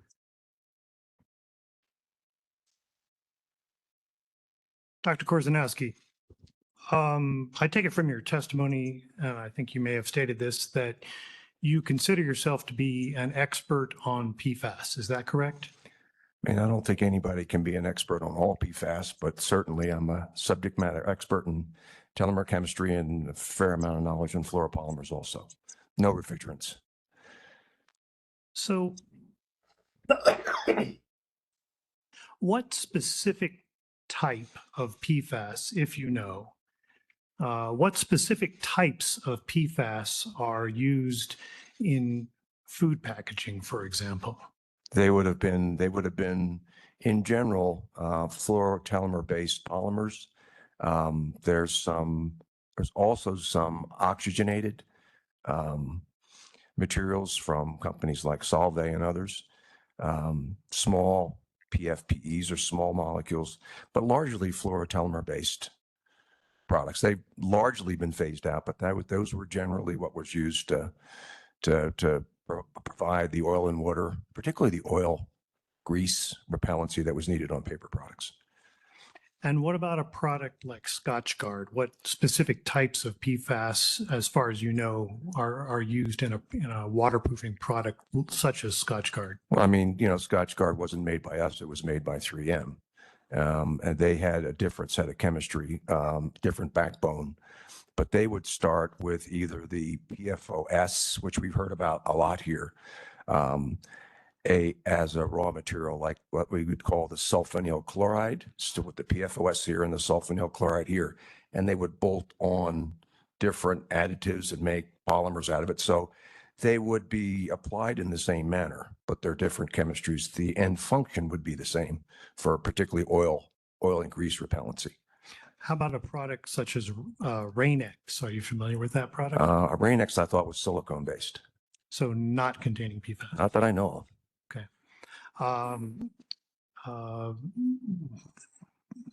Baking paper or something also like known as parchment paper. Yes. I mean, that in the old days, many, this is 25, 30 years ago, they would use some of the fluoropolymer products or some of the PFAS products, particularly small, particularly polymers, to coat the butter paper. But that's long done. That's long been done. People at FDA that I worked with, because I personally spent a lot of time at FDA because some of the products that we had made would have to go through FDA registration. So I spent a lot of time there, but never worked on parchment paper. Do you know whether parchment paper commonly contains PFAS as sold today? I don't know that. I think, I mean, we all know, really know, because of the amount of news on PFAS chemistries. Many companies have done market deselection. They decided they don't want to deal with PFAS chemistries any longer. Many end-use applications have decided to give up the properties of oil repellency. Textiles is a good example. That industry's largely moved to durable water repellents that have no fluorine. So what that means is you'll get water repellency, but you won't get the durability, you won't get the severe weather protection, and you certainly won't get oil protection. But it works. If you don't need something in high or hazard areas, then you don't need it. So many markets have moved away for obvious reasons. And what do you know about the use of PFAS in common brands of dental floss? Is that still something that it commonly contains PFAS, to your knowledge? Dental floss is a polymeric, like a fluoropolymer, not a telemer based, and that's been studied. I believe that dental floss is still FDA approved. And can you briefly describe the differences between a fluorotelomere and a fluoropolymer? Sure. You ready? Go ahead. I promised I wasn't going to do chemistry. I lied. Fluorotelomere chemistry, we'll do polymer and polymer. I think that's the easiest way because that's what I think we want to compare. A fluorotelomere-based polymer has a hydrocarbon backbone, not a fluorinated backbone. So just carbon and hydrogen in the backbone. And it has appendages. Like if you look at a comb, pull out a comb, you've got the backbone and you've got tines on the comb. There's side chains that sit on the side of that backbone of carbon and hydrogen. Now they work relatively well. I mean, they do their job, but as we've heard today and during the week and in the literature, they can fall apart. They can hydrolyze. Now, it's going to depend on what the media is. We have done studies that show the half-life of some of these polymers in soil, sediment, and sludge is thousands of years. Others have done studies that says it's hundreds of years, but they'll break down. And when they break down, they give what we heard about as precursors. And those precursors will break down to PFAS. That is a fact. It might take a long time, but that'll work. Now, fluoropolymers have a backbone of carbon and fluorine. Some of them have oxygen, that's the perfluoropolyethers. but that completely changes the properties. They're not going to break down into the PFA precursors that we've heard talked about. The fundamental difference is the backbone and how much fluorine is in that molecule. With fluoropolymers, it's carbon and fluorine. With fluorotelomers, you've got hydrocarbon backbone and the appendages, which can be labile depending on what the polymer is and what it's treated with. So these side chain fluorinated polymers represent a high percentage of all PFAS containing products. Is that correct? No, I would not agree with that. What percentage of all PFAS containing products would you say side chain fluorinated polymers represent, if you could attach a number to it? No, I don't think I can answer that now because, as I said a minute ago, there's been very significant market deselection. In textiles, the carpet industry is basically gone from these chemicals. They have been for years. The textile market has been under tremendous siege, particularly in Europe and the US. So people have gone away from fluorine. Those were side chain fluorinated polymers. The paper industries may still use some, but they're largely moving away. They're trying to create non-fluorinated alternatives that may not give you the right performance, but they'll give you some. We have firefighting foams. We've talked about that too, where they have gone to fluorine-free foams. They don't work as well. And the military, at least in land-based systems, not ocean or not water-based systems, land-based systems have shifted to fluorine-free. I mean, a lot of it is pressure, public pressure, political pressure. So the market has shifted so dramatically. I mean, I can't keep up. All I know is it is significantly different than 10 years ago. And another 5 years from now, it'll be significantly different also. All right. So your typical nonstick skillet, is that using fluoropolymers or something else? Well, I mean, there are some nonstick skillets that don't use, and they're ceramic and they have other technologies. But if you're looking at a skillet coated with PTFE, for example, if it was PTFE from DuPont now, Chemours, it would be branded Teflon. But Teflon's a brand that goes with performance. But yes, this is an FDA regulated use, and my colleagues, I wasn't in the fluoropolymer business 25 years ago, but they'd spend a lot of time at FDA because in order for you to get FDA approval, you have to do what they call extraction tests. And those extraction tests are based on the use that pan's going to get. And that's normal use. That's not 500 degrees centigrade. It's normal use of what you would cook at home. So they would take the oils, they take the pan itself, they heat it up, and then you would measure what transferred from that pan or skillet into the oil, and then they'd measure it. They calculate the potential hazard based on the hazard of the coating and what extracted. And that's how you get FDA certification. And as far as I know, it's still certified. FDA obviously continues to look at this because this is an area that's got a lot of people's focus for sure. But you would acknowledge that nonstick pan that's left on the stove too long and gets too hot is going to emit fluorinated gases or vapors. Is that right? Well, I'm not saying. I think anything you abuse has the potential to do that. I mean, you're not supposed to put your pan on and walk away. I mean, if you put the pan on and walk away, or you put the pan on and you turn it up to a degree that's not supposed to use, it has the potential to degrade in some manner. Normally what you'll see, and you can argue if you like, you're not supposed to do that to the pan. Do people make mistakes? Probably. Should they replace the pan? Absolutely. Thank you for that. Sure.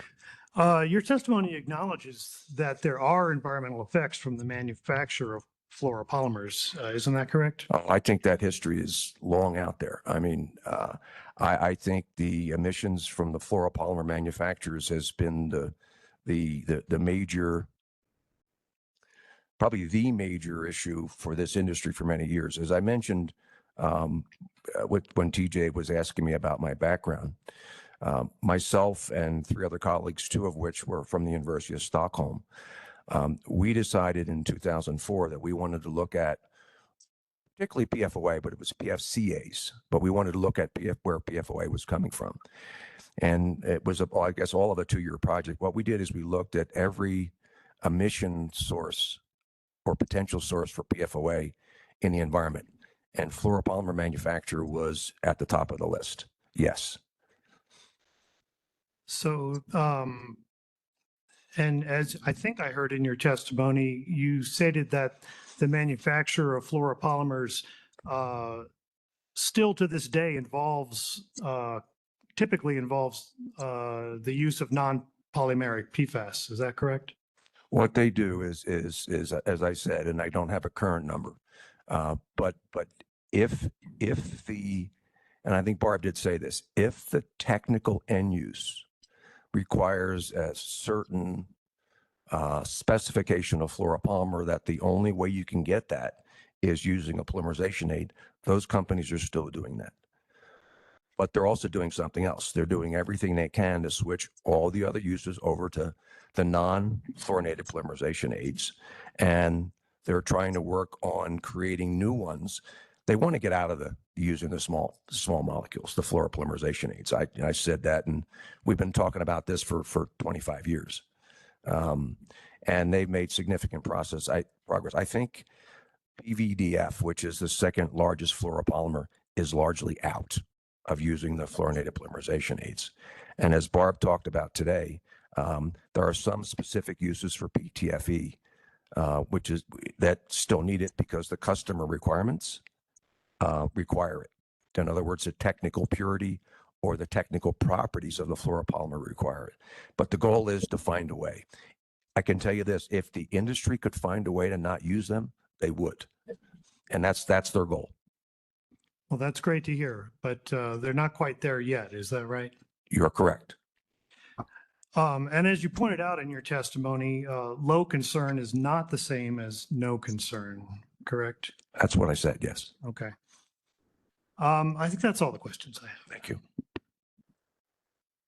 Thank you, Mr. Knight. Mr. Harris, any questions? No questions. He said no questions. Mr. Weatherby, do you have questions of Dr. K?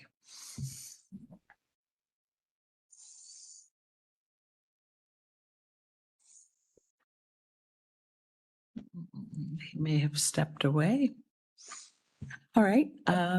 Is there redirect? This time I do have some redirect questions, Madam Hearing Officer. Great, go ahead. Dr. K, thank you for your testimony. I do have a couple questions for you. I want to return to your comments on labeling at the end of your direct testimony. Okay, sure. Can you give us some context on your comment? And I'm summarizing it here, but the labeling can be good. Can you give us the context of? Well, you know, what I was saying about that was I was giving credit to the state and for having a program to work with their constituents, and that's clearly based on comments you heard yesterday, it's an important thing to do. My comments were particularly related to if in the bill, I'll answer your question in a second. In the bill, you have a list of exempted products, and our position is they should not be labeled, because what I had said this morning and again this afternoon is that the risk of exposure from a fluoropolymer, in the days I've been in this industry, there's no such thing as zero, but it's vanishingly small. It's extremely zero that there's going to be any risk from an exposure to a fluoropolymer, given all the testing that's been done over the years. What I also did say, though, is that if there's consumer products that have PFAS chemicals that can expose the population, and it does potentially have a risk that can be quantified, then it's possible then that a label would be beneficial. My comments also were and again, I may get counseled on this, is that I'm not sure that label would do it, but that's the side. I'm not a label expert, but to me as a chemist, I wouldn't know what to do with that. One last question. Do you have any final thoughts that you'd like to leave with the board relative to your testimony? Well, listen, the board needs to understand, and I really do appreciate being able to come here today. And I would hope, because you've heard lots of testimony and you've heard some completely different testimonies from different people, especially Barb and I. And I would hope you would take into consideration our backgrounds, our experience, and take into consideration some of the things that we've given you to think about today. Thank you. That's all the questions. Thank you very much, Madam Hearing Officer. Thank you, Mr. Trujillo and Dr. Kay. We'll move to the board. Vice Chair Sweeney, do you have questions? No questions. Thank you. All right, Chair Ely. Good afternoon, Dr. Kay. Thank you for being here Good too. I appreciate your testimony. You talked about some studies that looked at incineration of fluoropolymers and I did, yes. and the potential for 99 plus destruction rate provided the temperature was high enough. Is that right? Yeah, there's no question whatsoever that if you don't have something above 900 C, for example, or 980 C, you have a significant potential of not finishing the job. That's true. Most municipal waste incinerators, if they're running when they're permit and they're following their permit, are going to run at 1,000 degrees, and the hazardous waste may be 1150. We've done a lot of work studying this, and when you look at the studies that have been done under controlled conditions as well as commercial conditions, as Barb said, we're getting several nines destruction. You need that, and so just for the board to understand, 99.9% is a wonderful thing, but it's 1,000 parts per million that's still left over. And that's very different from PPTs, which is what we're talking about today. So you need several nines destruction. And so what you need to do is you need to run the equipment the way it's supposed to be. You need to have your proper emission controls in place. And you need to have the right analytical. And as long as you do all of that, you have a really good chance of, you're supposed to operate with no emissions. So we're pretty close to, we have to get agreement with EPA. Our particular group's been working back and forth with the US EPA. They have extensive experience in incineration.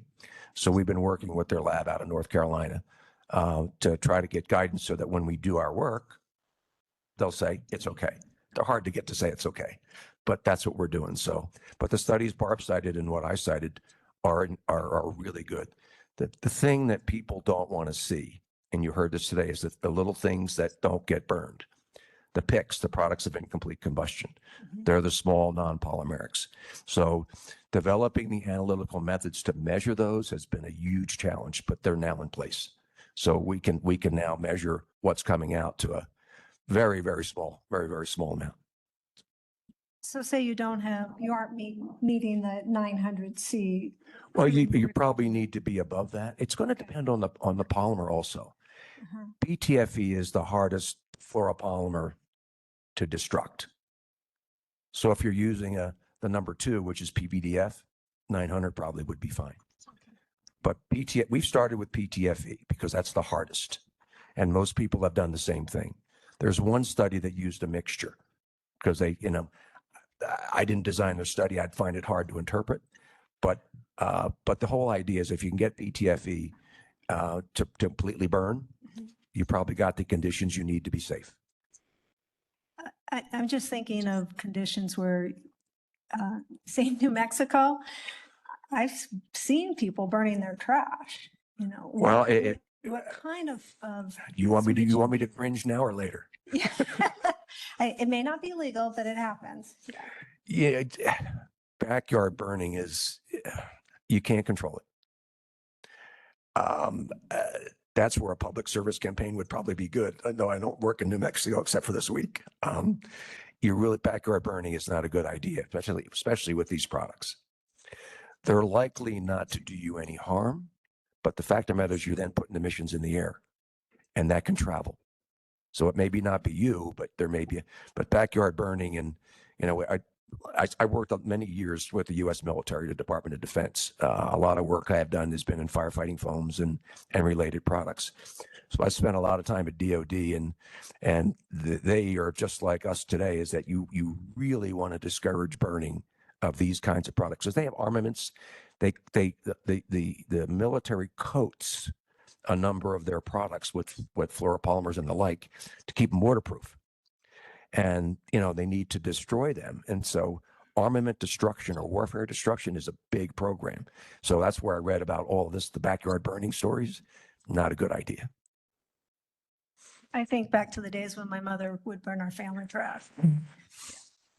I shudder and wish I could go back and tell her. I cringe, I'm sorry. Please stop. All right, so and you mentioned waste to energy plants? Yes. That those are regularly.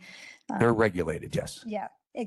In New Mexico, I think we only have one because I believe they're outlawed in the state's jurisdiction. Do you know of waste to energy plants in New Mexico? I do not. Just to be on the up and up, incineration's tough to do because there's not enough incinerators.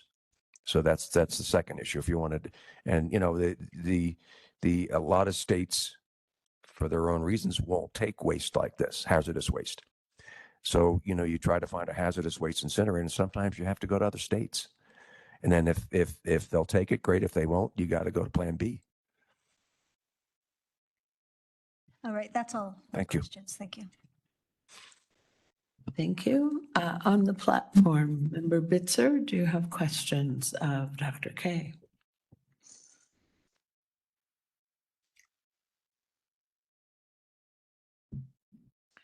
Member Carrasco, do you have questions of Dr. K?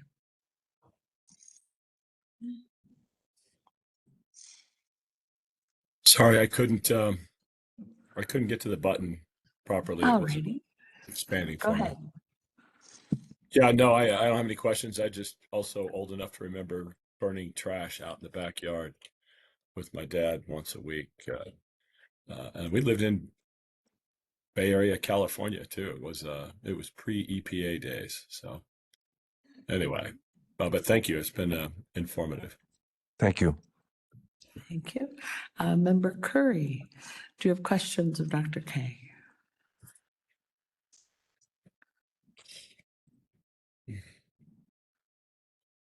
All right.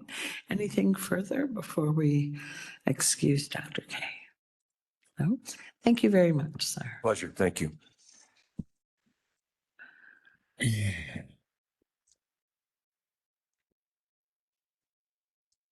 Let me ask the parties if there's anything else they are aware of that we would need to do. We do have a request from the board for a bit of additional testimony, but let me ask the parties first.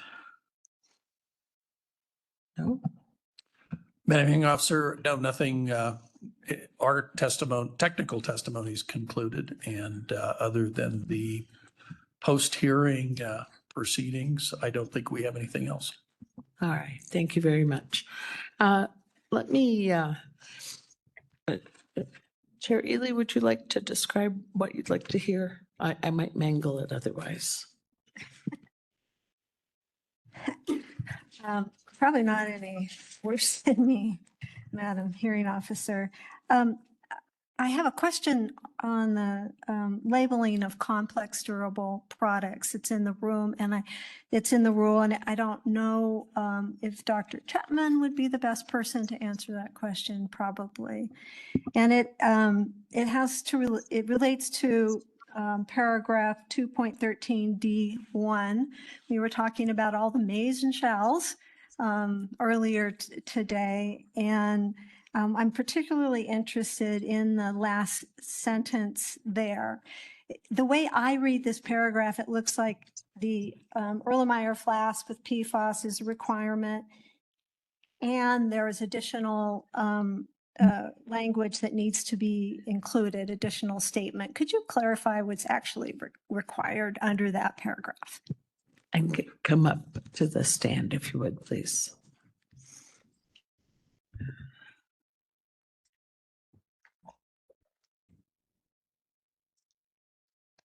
And Dr. Chapman, you're still under oath. Good afternoon, and thank you for the privilege for doing this twice in 1 week. And I know this has come up throughout the week, and I just want to start by saying that my understanding of the rule is in line with Vice Chair Sueno's.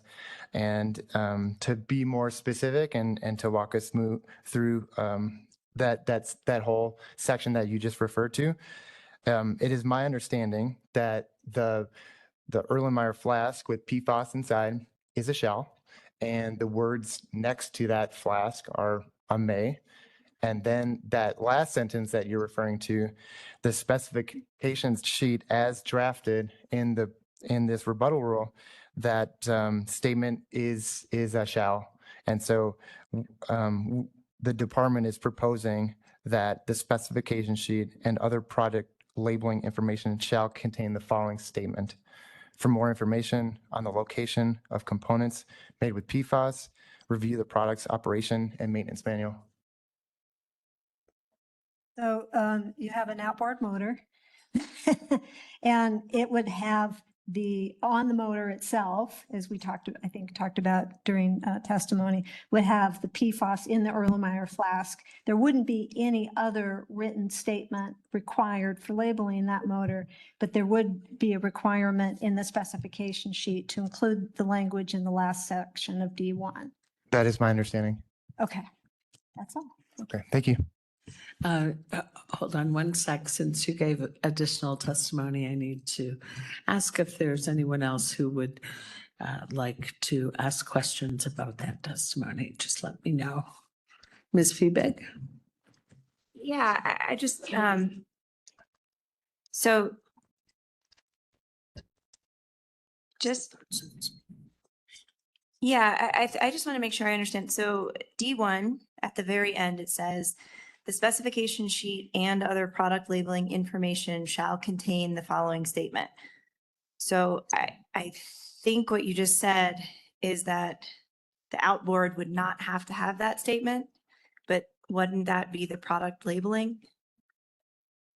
As I understand it, the outboard motor would not need anything additional from the Erlenmeyer flask. Okay. So that language would have to go into the specification sheet, but not onto the labeling? That is my understanding. Sentence here, is it separate or is that? What's right now? The first sentence. Yeah, the first sentence, I guess, is your interpretation of the first sentence where it says statement indicating the presence of PFAS, is your interpretation that the Erlenmeyer flask symbol satisfies that requirement without a need for additional narrative text? My reading of that section is that the flask is required. The adjacent phraseology is optional, and the specification sheets shall contain the last sentence in that statement. Okay. Does that?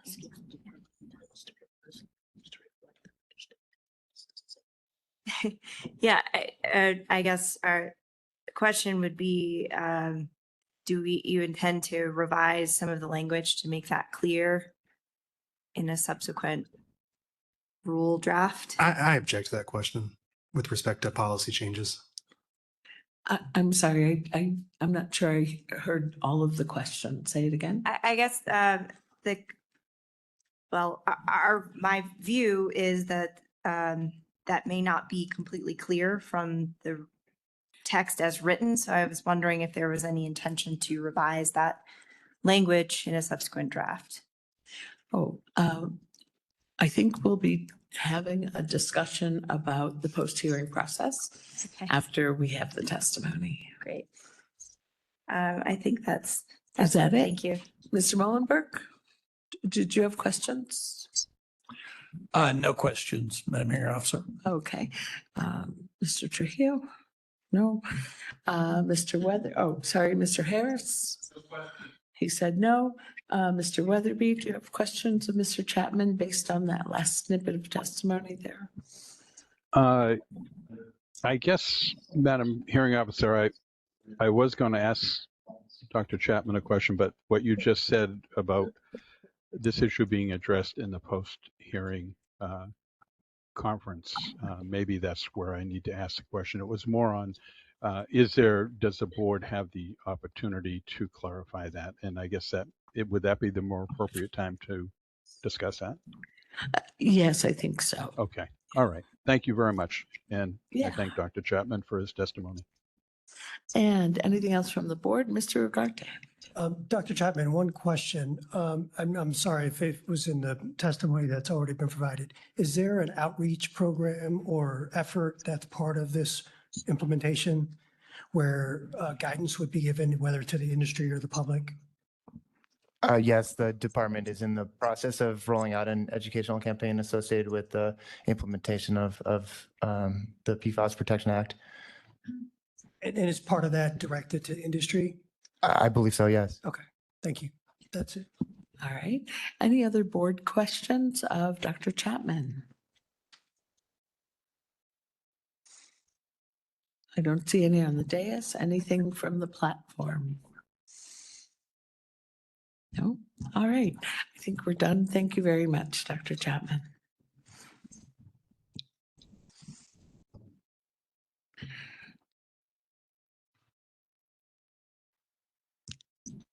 You want to take this? Concluding, do you want to conclude technical testimony? Yeah, so I believe, I'm sorry, Chair, Vice Chair Sweeney? No comment. I had told Chair that I would share some language, and lunch got away from me. All right, so I think as to potential, so let's address this issue first. As to potential tweaking of the language, I think Mr. Ugarte may be in the best place to advise the board as to whether a tweak still fits within the scope of the rulemaking, which I think is what people have in mind, if I have been hearing correctly, not something that goes so far afield. Someone might not have expected that it would be covered. Mr. Ugarte, do you have anything to add there? Thank you, Madam Hearing Officer. No, I think you're correct. And that has been the practice in the past, where to the extent there's some clarification or tweaking to the language, I think that's within the scope of deliberation by the board. All right.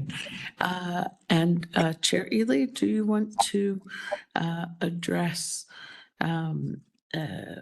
what you might have in mind for the post-hearing deliberations scheduling? Yeah. First, I would just like to say how thrilled I am that we are done in 4 days and not 10 days of technical testimony, which I think is great.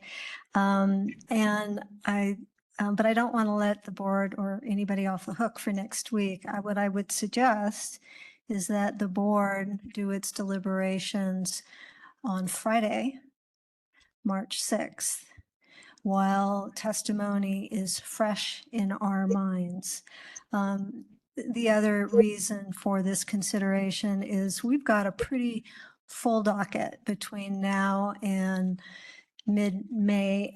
Some of you may be involved in some of those hearings in which, the board, of course, has to prepare, sit through and deliberate on those as well. So if we can get as much done on HB EIB 2561, I think it would benefit everybody to do that. It's a lot of work, these hearings, especially for a volunteer board. So what I'd like to do is maybe hear from each of the board members about their availability to deliberate next Friday afternoon on this particular rulemaking. And Madam Chair, could I just offer a few observations? Please. All right. So I think we had been discussing the acceptance of written public comment through March 6th. At this point, if you're going to deliberate on March 6th, we would be accepting public comment through, for example, March 5th instead of March 6th. And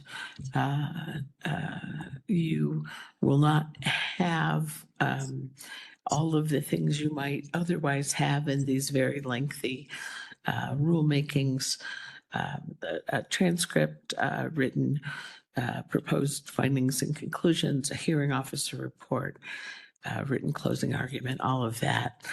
You would have the option of inviting oral closing argument, I think.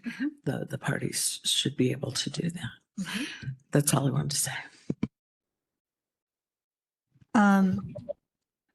And if the board agrees that deliberating on Friday, March 6th is agreeable, I would then also invite the parties to provide, if they choose, not required, to submit any particular statement of reasons or finding of facts that you think would be helpful to us in that deliberation by Thursday, March 5th, so we can review it before our deliberations.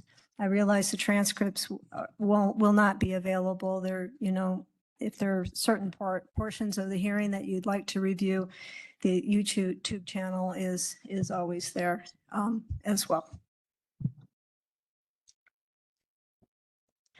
So may I hear from the other, Vice Chair Sweeney.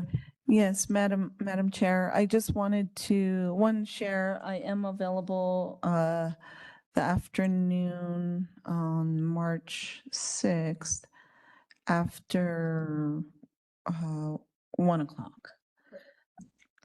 But I would also like to just suggest after we go through the board's schedule, if that's amenable to the board members, one, that we also check with the parties and see if they have some input as well to the proposed next steps. Thanks. Thank you. Other board members, are you agreeable to deliberating Friday afternoon, March 6th?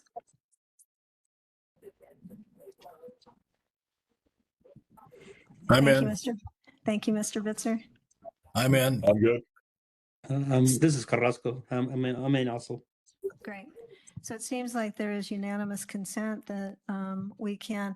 Pam, would you do a roll call vote on a motion to deliberate on HB 2561 the afternoon of Friday, March 6th? Madam Chair? Yes. Before we do a motion? Yeah. Or just point of order, maybe Legal Counsel Garte, what would be a good process? One, as I shared, I would love to hear from the parties and see what if they have input in terms of our scheduling and whatnot. Thank you.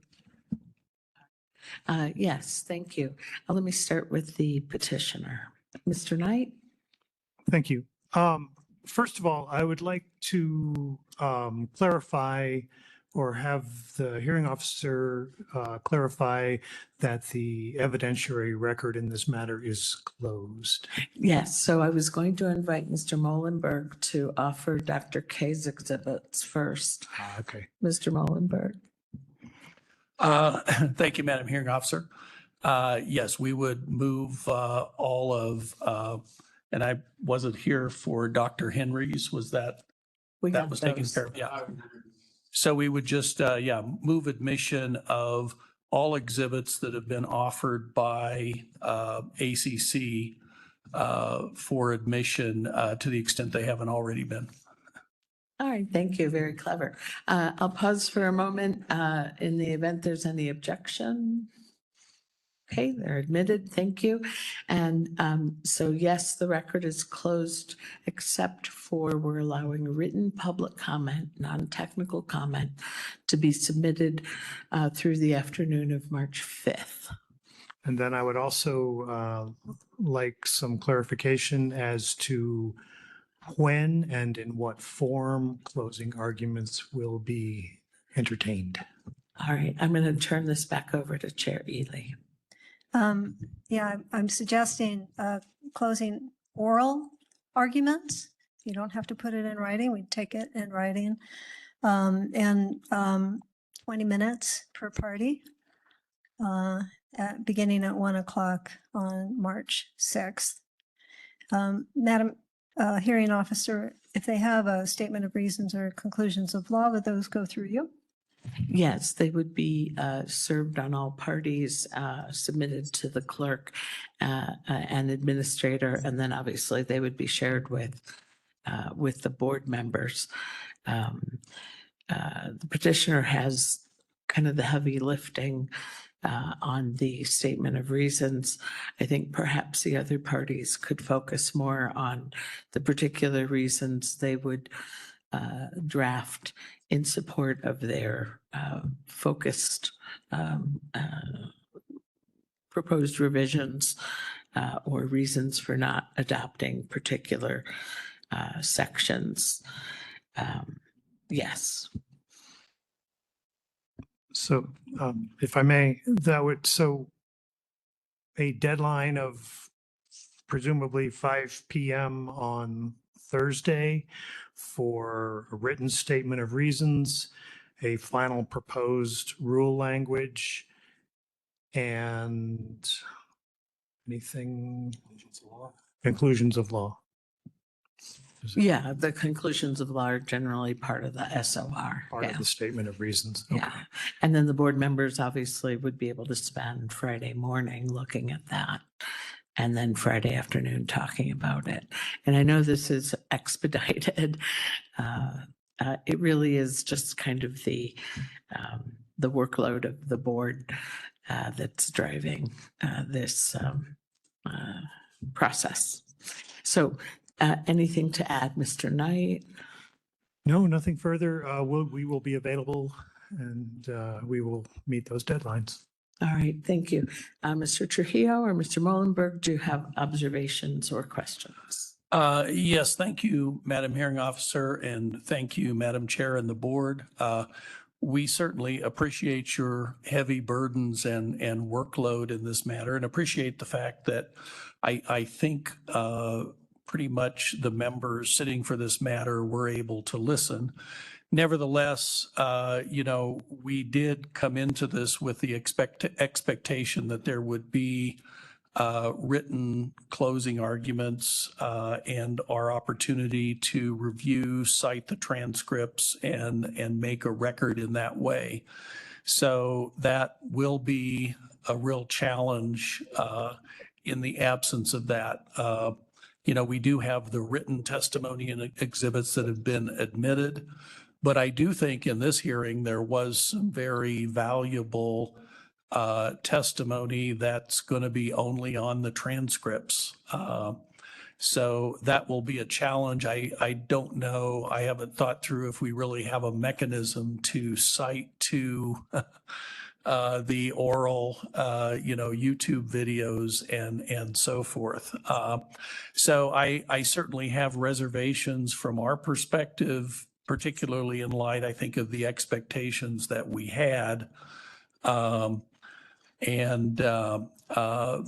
obviously we would recognize the board's wishes, and if that's what you want to do, we'll, I guess, try to make the best of it. I certainly appreciate that, Mr. Molenberg. We know, again, that this is not necessarily the fullness of the post-hearing process. As to citing to oral testimony from the videos, which I believe Pam will have on the YouTube channel within the day, I would just say, 4 hours and 32 minutes, thereabouts.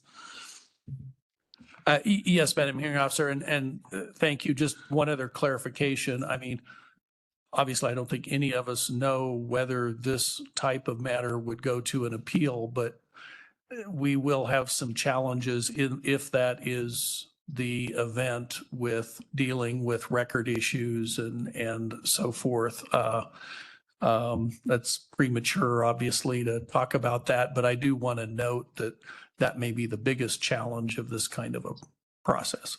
Yeah, thank you for that. Let's see, Ms. Febeck?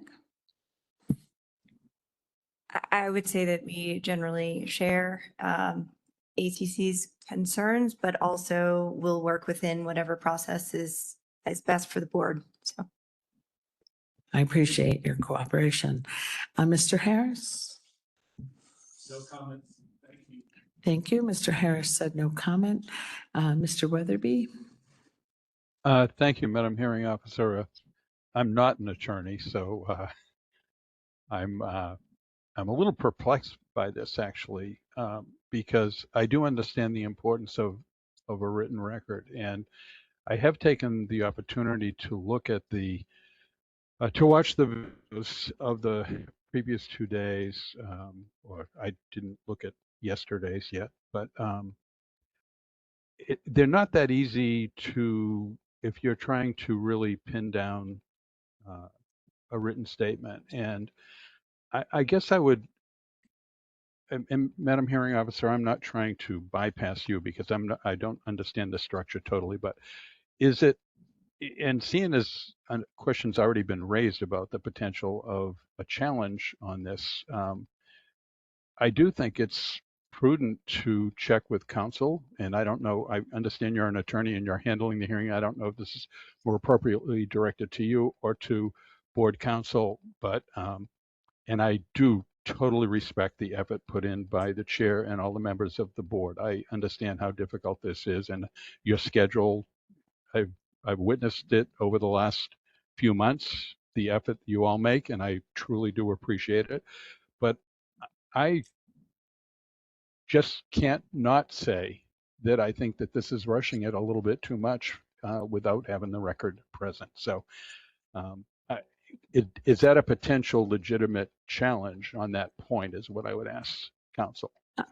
All right, so Mr. Ugarte, if you have something to say, this would be the time to say it. I am aware, Mr. Weatherby, that the chair has been in communication with counsel. Thank you for your question, Mr. Weatherby. If you look at the agenda and the notice, I think it's certainly in the agenda. I think it's typically the standard language that says that the board may choose to deliberate at the end of the hearing, which is always an option under the rules for the EIB. Okay, I hear what you're saying. I realize that this, Madam Chair and Madam Hearing Officer and members of the board, I realize that there's a lot of work that you got ahead of you. This ended up happening more quickly than people anticipated, and I think that Friday versus maybe having, I don't know, I really appreciate the effort that goes into transcribing this, but I didn't know if those records being available the first of the week might, let the deliberation take place later next week. I mean, the subsequent week would be better or not. So that's why I brought it up. All right, thank you, Mr. Weatherby. Is there anything else from anyone before we adjourn? You're not in a meeting though. Yeah, I don't think so. Do you, Mr. Garte? I don't think so. Okay. All right, anything else from anyone? Madam Yes, Hearing Officer, Mr. Knight. from the department, I just wanted to ask whether a motion and another vote to clarify or to memorialize any discussion that's happened since the last vote was taken on the time, what is going to occur and on that date, and what documents are due when. Does the board need to vote on those items, or is the discussion sufficient? Yeah, I don't think this is a meeting anymore of the board. But Mr. Ugarte, if you want to address it, it's fine. No, I think you're right, Madam Hearing Officer. This is a rulemaking hearing. So I don't think it's required. All right. Vice Chair? Chair, sorry. I'm Vice Chair. Yes, Vice Chair. So to legal counsel's point, and maybe this is to Mr. Ugarte, is we started out in a meeting, we went into this agenda item in that meeting. Then what is the, proper process to close this hearing and then to go back into our agenda as we started on Monday? Thank you. I think Madam Hearing Officer was about to get us there. Okay. And then if I may, Madam Hearing Officer, Vice Chair. So just so I'm clear, maybe one more point of discussion, making sure that board members don't have any other questions or concerns, given some of the feedback that we got from parties. Thank you. Yeah, thank you, Vice Chair. I'm glad you're Vice Chair to help me through this. Do other board members have any questions or concerns regarding the plan to deliberate next Friday?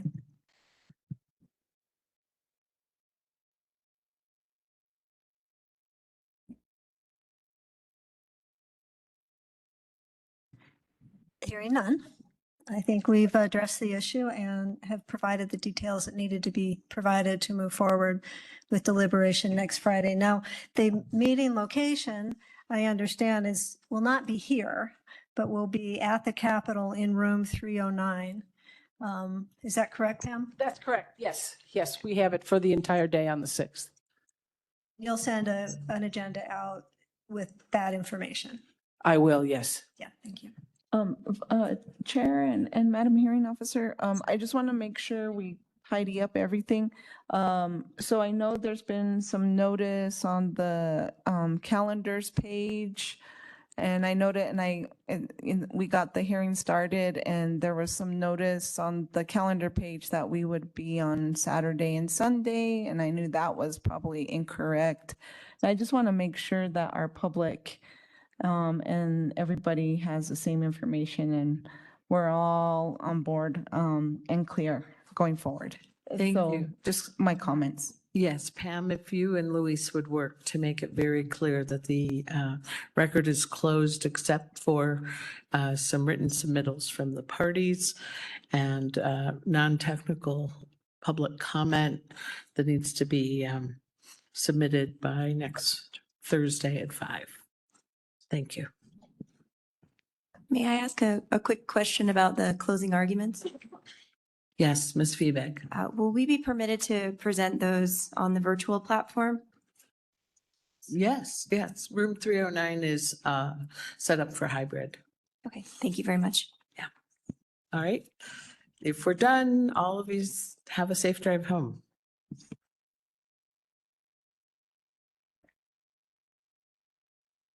Are we off the record? Yes, David. Sorry, Judge.